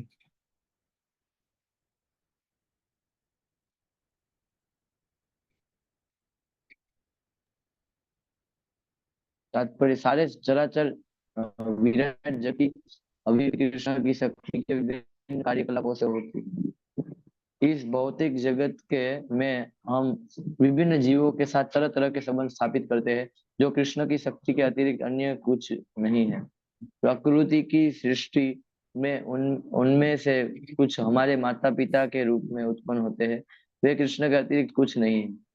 इस श्लोक में आए धाता शब्द का अर्थ है सृष्टा। न केवल हमारे माता पिता कृष्ण ज्ञान स्वरूप है, अपितु अ, उनके सृष्टा दादी तथा दादा कृष्ण है। वस्तुतः कोई भी जीव कृष्ण का अंश होने के कारण कृष्ण है। अतः सारे वेदों के रक्षक कृष्ण ही है। हम वेदों से जो भी जानना चाहते हैं, वह कृष्ण को जानने की दिशा में होता है। जिस विषय से हमारी स्वाभाविक स्थिति सिद्ध होती है, वह कृष्ण है। इसी प्रकार जो जीव वैदिक नियमों को जानने के लिए जिज्ञासु रहता है, वह भी कृष्ण का अंश अथवा कृष्ण भी है। समस्त वैदिक मंत्रों में ओम शब्द, जिसे प्रणव कहा जाता है, एक दिव्य ध्वनि कंपन और यह कृष्ण भी है। क्योंकि चारों वेदों ऋग्वेद यजुर्वेद सामवेद अथर्ववेद प्रणव या ओम का ज्ञान है, अतः ये कृष्ण समझना चाहिए। अतः इससे कृष्ण समझना चाहिए। बना। तो यहाँ पे भी वैसे ही किया है जो श्लोक में है। तो इसको हम बस यहाँ पे जो विशेष बात एक समझने लायक है ना? तो कृष्ण बताते हैं कि मैं ही पिता हूँ, मैं ही माता हूँ, है ना? मैं ही क्या हूँ, दादा दादी भी मैं ही, पितामह भी मैं ही। तो कैसे समझे फिर, हमारे जो अभी हमको माता पिता दिखते हैं, वो हमारे माता पिता है कि नहीं फिर? हम्म? कृष्ण तो बोल रहे कि मैं ही माता पिता हूँ। और ऐसे भी कहा जाता है, आपने सुना होगा कि आचार्य देवो भव, है ना? फिर मातृदेवो भव, है ना? पितृदेवो भव, ऐसे भी लोग बोलते हैं। फिर इतने देव है ना? और ऐसे बोलते हैं कि देव तो एक ही है, गॉड इज वन भी बोलते हैं, है? तो ऐसे वाक्यों को कैसे समझना चाहिए हमको फिर? तो इसके लिए बताया है चैतन्य चरण प्रभु ने कि वो बताते हैं कि इन शब्दों को, इन वाक्यों को हमने क्या करना चाहिए, इनका शब्दशः अर्थ नहीं लेना चाहिए। तो आसान तरीके से वो बताते हैं कि हम यहाँ पे जो कृष्ण बोल रहे हैं कि मैं माता हूँ, मैं पिता हूँ, तो इसका अर्थ हमको लेना चाहिए कि वो बताते हैं कि जो भी आश्रय मिलता है, व्यक्ति को किसी भी चीज से आश्रय मिलता है। जैसे माता पिता क्या करते हैं, दादा दादी माता पिता अपने पोतों को, अपने लड़कों को, वो लोग क्या करते हैं, आश्रय देते हैं, है ना? तो ये जो आश्रय देने का काम है, वो क्या करते हैं, वो भी कृष्ण ही करते हैं। तो जिस किसी भी चीज से हमको आश्रय मिलता है, तो वो क्या है, कृष्ण ही है। तो ऐसे कहा जाता है कि जिस प्रकार का हमको प्रेम मिलता है, तो वो क्या है कि वो कृष्ण से ही हमको मिलता है। तो प्रभुपाद जब जलदूत में जा रहे थे, तो वहां पे समुंदर में ना अ, ये नहीं मिलता, सब्जियां नहीं मिलती। जब जहाजों पे रहता है तब सब्जियां नहीं मिलती, लेकिन प्रभुपाद जब जा रहे थे जलदूत से, है ना, मालवाहु जहाज से, तो प्रभुपाद को काफी सब्जियां मिल जाती। तो फिर ऐसे लगता है कि प्रभुपाद सोचते हैं, अरे ये लोगों को तो यहाँ पे मिल मुझे तो काफी सब्जियां मिल रही है जहाज पे, यहाँ पे क्यों ऐसे होता है? क्योंकि जो सुमति मोरारजी रहती है, तो सुमति मोरारजी अ,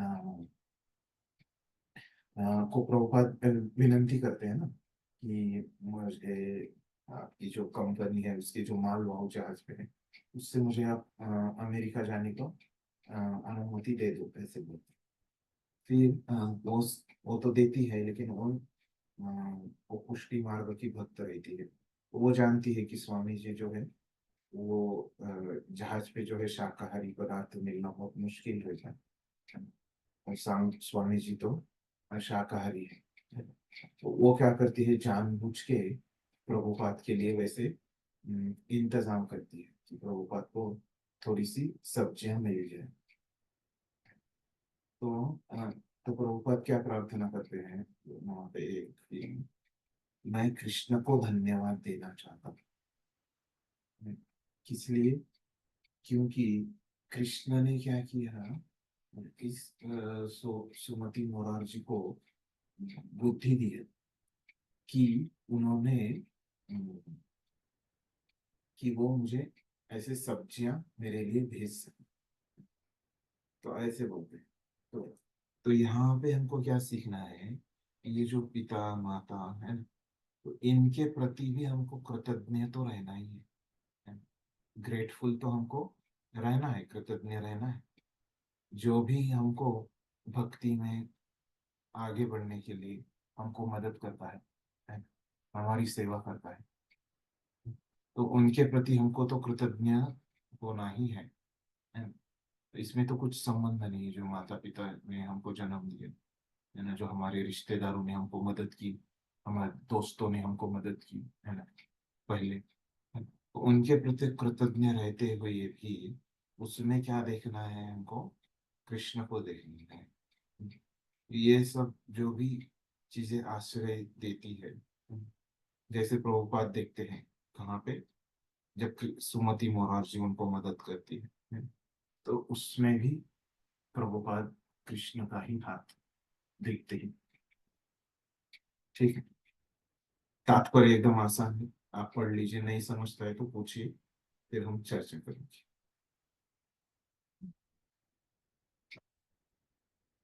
फिर अगले इसमें क्या बताते हैं, कि इसी का इसी श्रृंखला में 17वें के आधार पर है। तो गतिर्भर्ता प्रभु साक्षी निवास शरणं सुहृत् प्रभव प्रलय स्थान निधान बीजम अव्ययम। क्या बोल रहे हैं कि गति भरता प्रभु साक्षी। तो गति मतलब सबकी गति लक्ष्य मैं ही हूँ। भरता मतलब पालन करता, गति भरता प्रभु मतलब स्वामी, साक्षी मतलब साक्षी, ये सब चीजें भगवान। फिर आगे क्या बताते हैं, गतिर भरता प्रभु साक्षी निवास का शरण हम सुहृत। निवास मतलब सबका धाम, सबका निवास। शरणम शरण स्थल वो भी भगवान। सुहृत मतलब मित्र। ये सब चीजें कौन है? भगवान है। मैं सृष्टि तथा प्रलय, क्या बोल रहे कि प्रभव प्रलय स्थानम, प्रभव और प्रलय का स्थान है। तो प्रभव मतलब सृष्टि है, तथा प्रलय सब वो क्या है, सबका आधार, आश्रय तथा अविनाशी बीज, अव्ययम, बीजम अव्ययम, वो भी कौन है, भगवान। तो सब कुछ ये भगवान से। यहाँ पे भी 17वें के जैसा ही अ, यहाँ पे है, अ, भाव वही है, बस उसमें दूसरी चीजें भगवान ने ऐड की है, जो 17वें में से और चीजें उसमें मिला के भगवान ने ये 18वां श्लोक बोला है।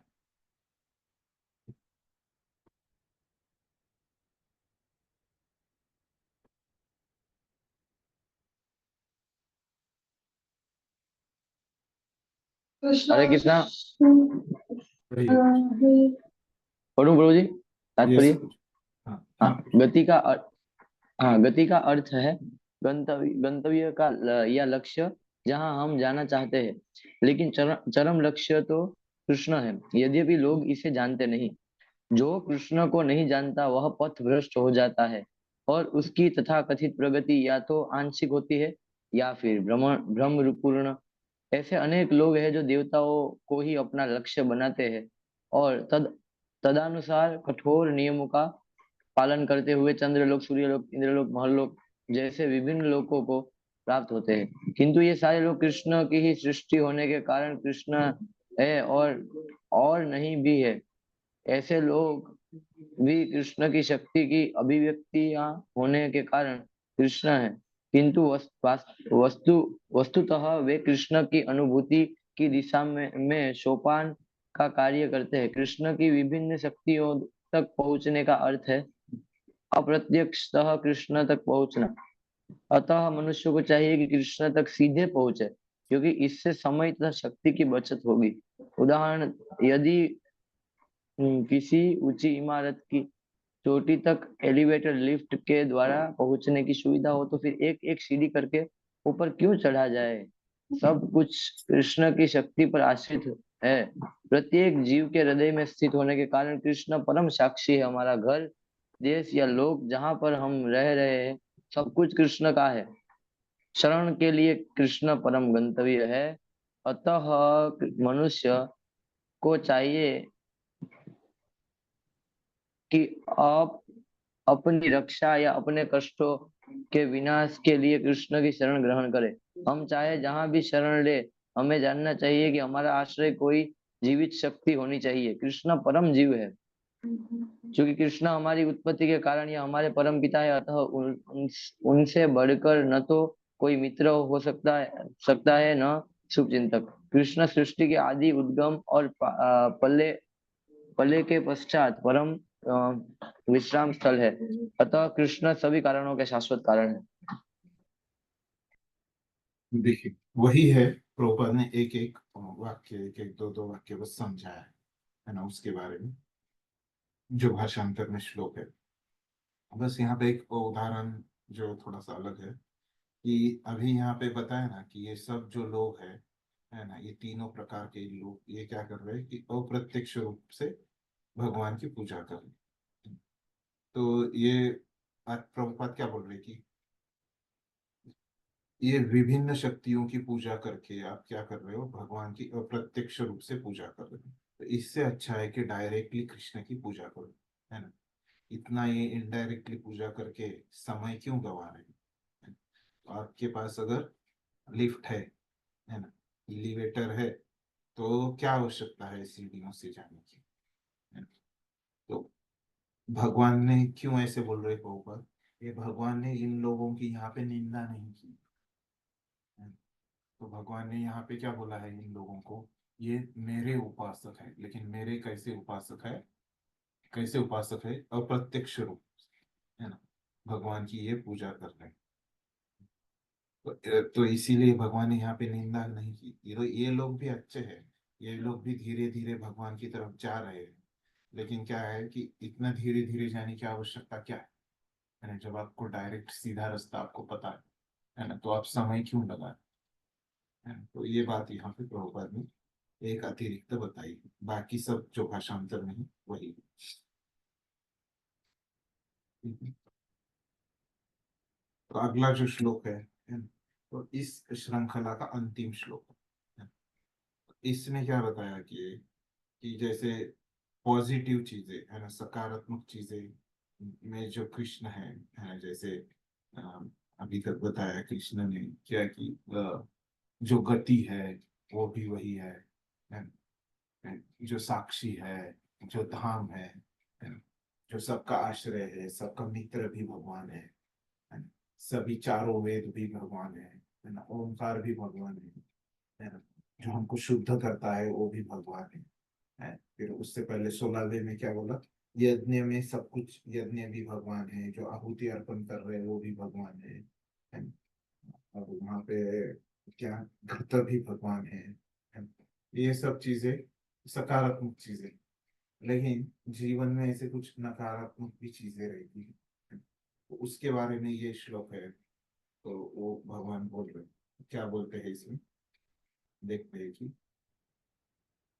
तपामि अहम, तपामि अहम वर्षं निगृहामि, अहम वर्षं निगृहामि, उत्सृजामि च अमृतं चैव मृत्युश्च सत् असत् चाहम अर्जुन। तो क्या बोल रहे कि तपामि, जो ताप मिलता है ना, गर्मी है ना, वो भी मैं हूँ। जो अभी मिल रही है गर्मी के सीजन में, ताप भी मैं हूँ। फिर वर्षा, जो बारिश के मौसम में मिलती है, वो भी मैं हूँ। फिर अमरत्व हूँ, और साक्षात मृत्यु भी मैं ही हूँ। आत्मा तथा पदार्थ दोनों मुझ में है। तो ये जो हमने देखा था कि प्रभुपाद जो जब सकारात्मक रूप में परिस्थिति है ना, जब सुमति मोरार जी ने उनको मदद की, है ना, तभी प्रभुपाद ने कृष्ण का ही हाथ देखा, है ना।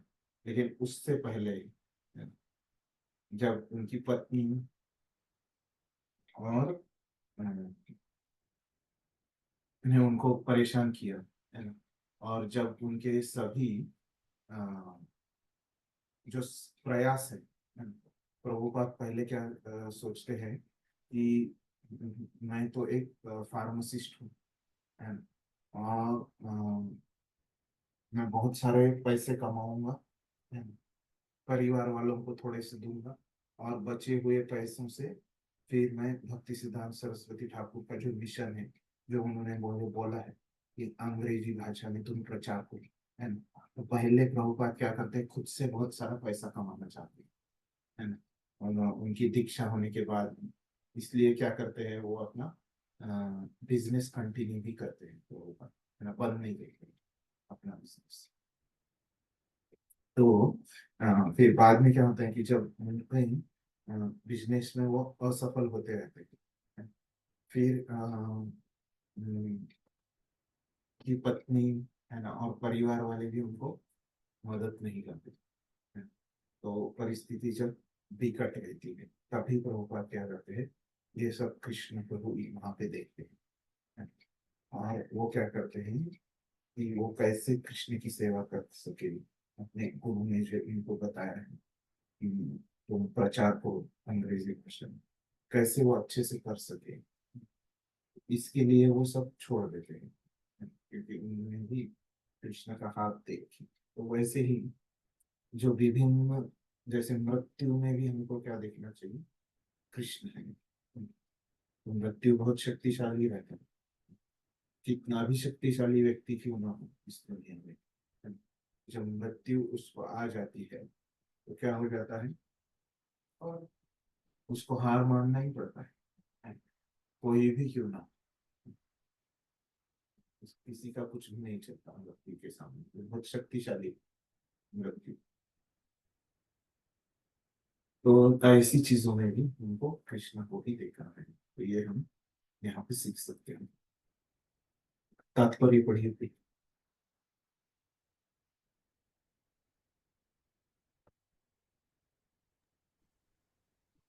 कृष्ण अपनी विभिन्न शक्तियों से बहुत सॉरी, कृष्ण अपनी इन शक्तियों से विद्युत तथा सूर्य के द्वारा ताप तथा प्रकाश बिखेरते हैं।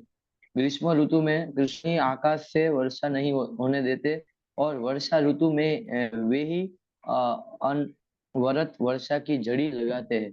जो शक्ति हमें जीवन प्रदान करती है वह कृष्ण है और अंत में मृत्यु रूप में हमें कृष्ण मिलते हैं। कृष्ण की इसी विभिन्न शक्तियों का विश्लेषण करने पर यह निश्चित हो जाता है कि कृष्ण के लिए पदार्थ तथा आत्मा में कोई अंतर नहीं है, अथवा दूसरे शब्दों में वे पदार्थ तथा आत्मा दोनों हैं। अतः कृष्ण भावनामृत की उच्च अवस्था में ऐसा भेद नहीं माना जाता। मनुष्य हर वस्तु में कृष्ण के ही दर्शन करता है। हर वस्तु में, हम कृष्ण के हर वस्तु में, हर परिस्थिति में हमको क्या करना चाहिए? कृष्ण के दर्शन करने का प्रयास करना चाहिए।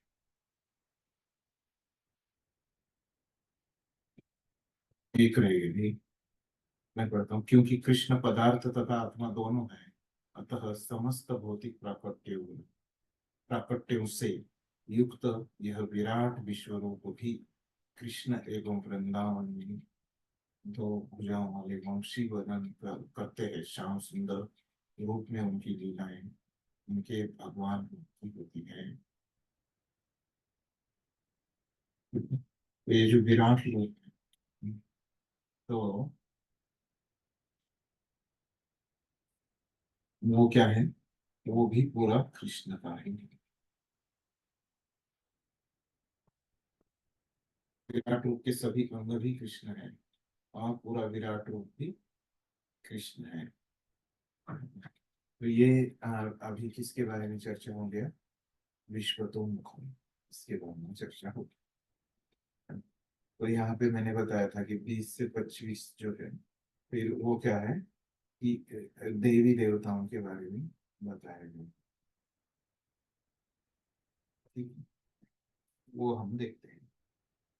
उसके बाद वो क्या बोल रहे कि त्रैविद्यामां सोमपां भूतपा यज्ञरिष्ठवा स्वर्गवती प्रार्थयन्ते ते पुण्यम असाध्य सुरेंद्र लोकम अश्नन्ति दिव्या दिवी देवभोगा। क्या बोल रहे हैं कि त्रैविद्या, तीनों वेदों के ज्ञाता, जो वेदों का अध्ययन करते तथा सोमरस का पान करते हैं।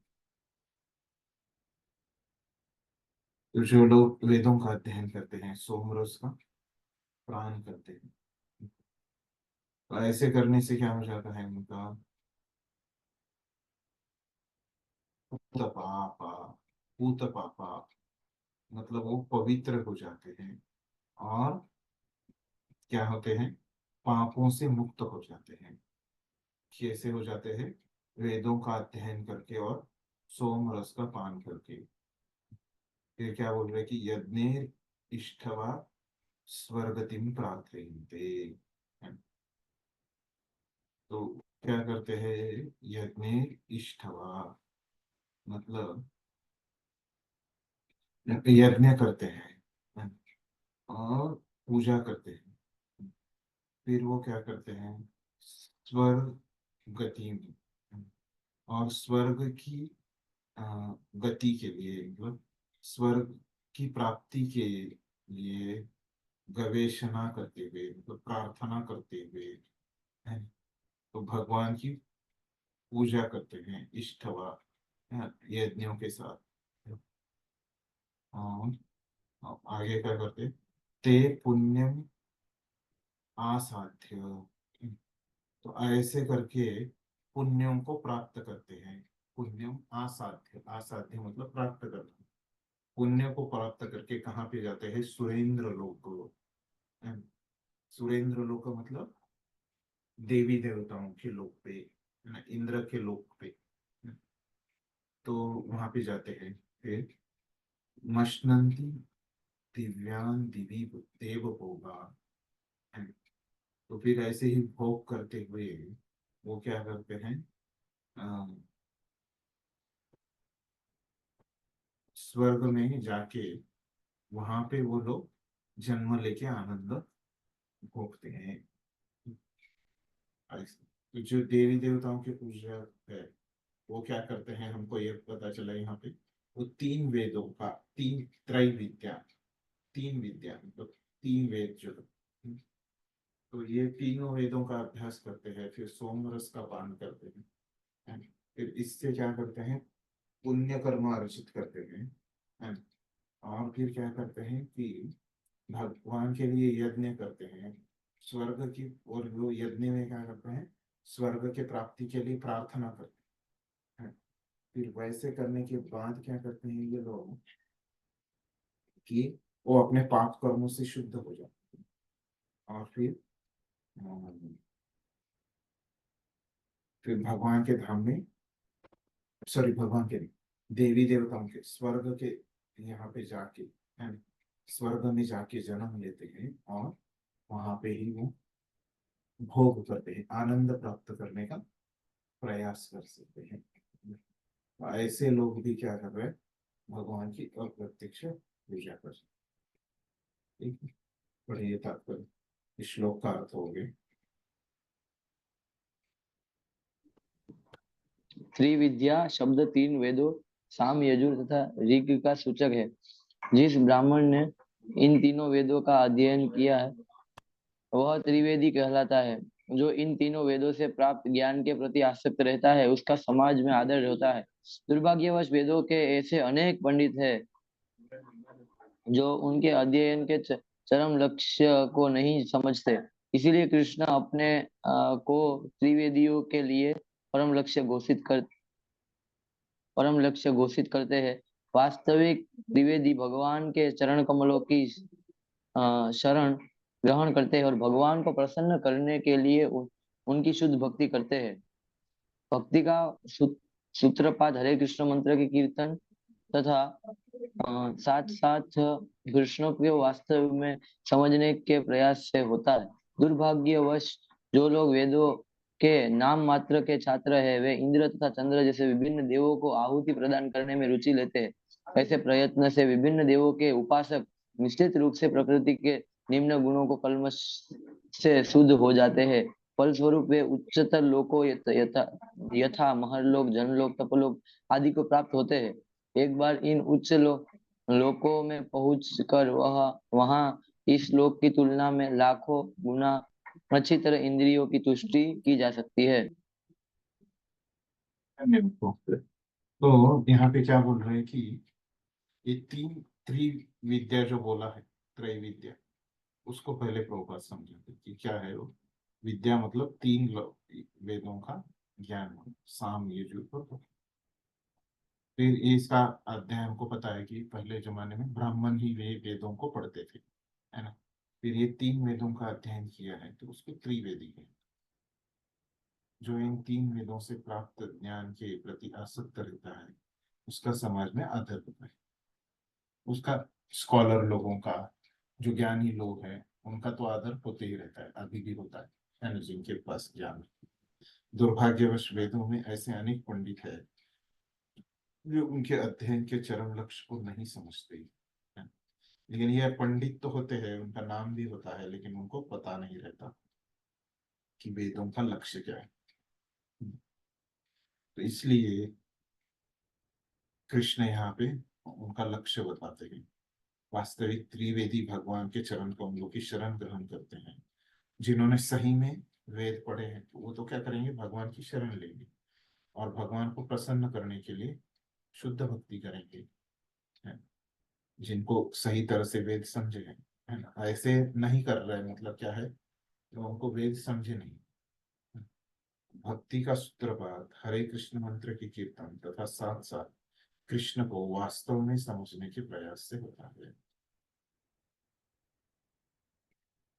तो क्या होता है भक्ति, मतलब क्या होता है कि वहां पे हम भगवान का गुणगान जब तो करते ही हैं, फिर साथ साथ क्या करते हैं, हम भगवान को जानने का प्रयास भी करते हैं। तो दोनों साथ साथ चलता है, पैरेलल, है ना, जब भी चलता है और हमारा प्रयास भी चलता है भगवान को जानने।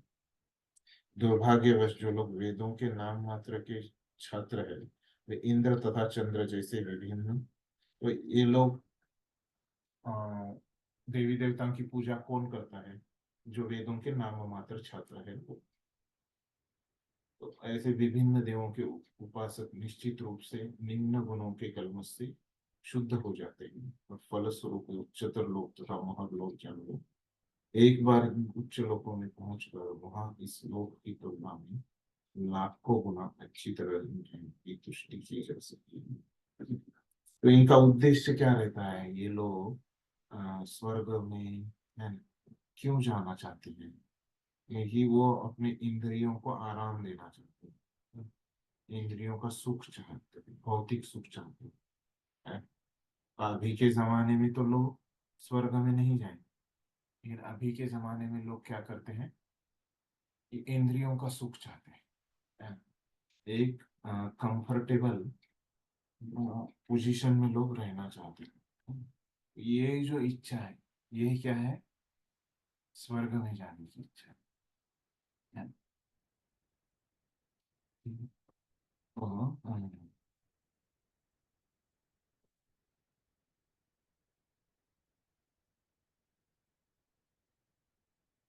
तो यहाँ पे अभी भगवान बोल रहे हैं, तो ये लोग क्या कर रहे हैं? देवी देवताओं की पूजा मतलब ये लोग कर्मकांड कर रहे हैं। ये कर्मकांड भी क्या है? कृष्ण की क्या है? अप्रत्यक्ष पूजा है। लेकिन ये क्या है कि पूजा है कृष्ण की, लेकिन ये कृष्ण की चेतना नहीं है। तो भक्ति मतलब क्या रहता है? कृष्ण की चेतना रहती है, या कृष्ण की भावना, कॉन्शियसनेस होना चाहिए। वो इन लोगों के पास नहीं है, कृष्ण का कॉन्शियसनेस नहीं। ये लोग अप्रत्यक्ष रूप से ही कृष्ण की पूजा कर रहे हैं, लेकिन कृष्ण का कॉन्शियसनेस नहीं है। ये बात है यहाँ, ये जो बताई गई है ये 20वें श्लोक में।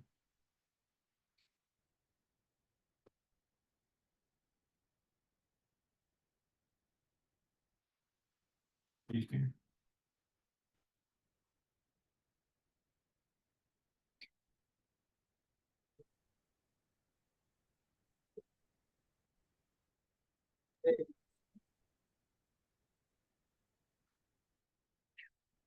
ठीक।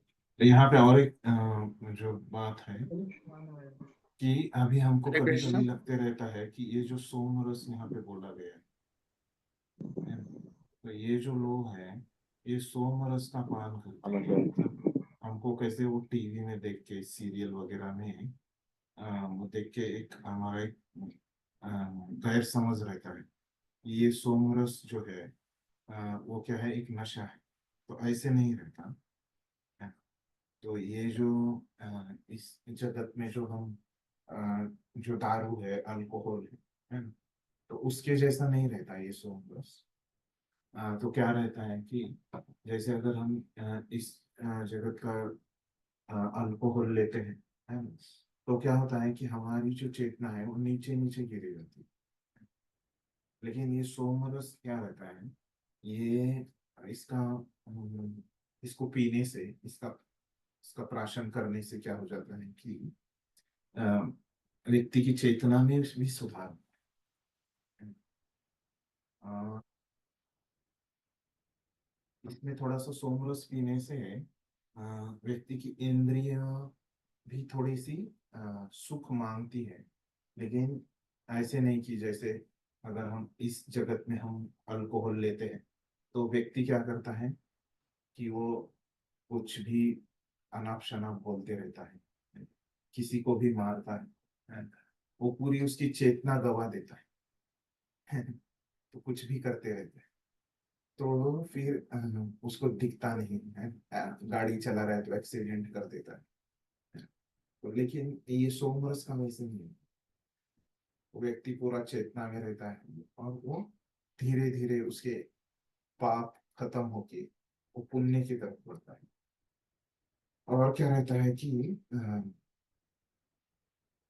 ये जो इस दुनिया में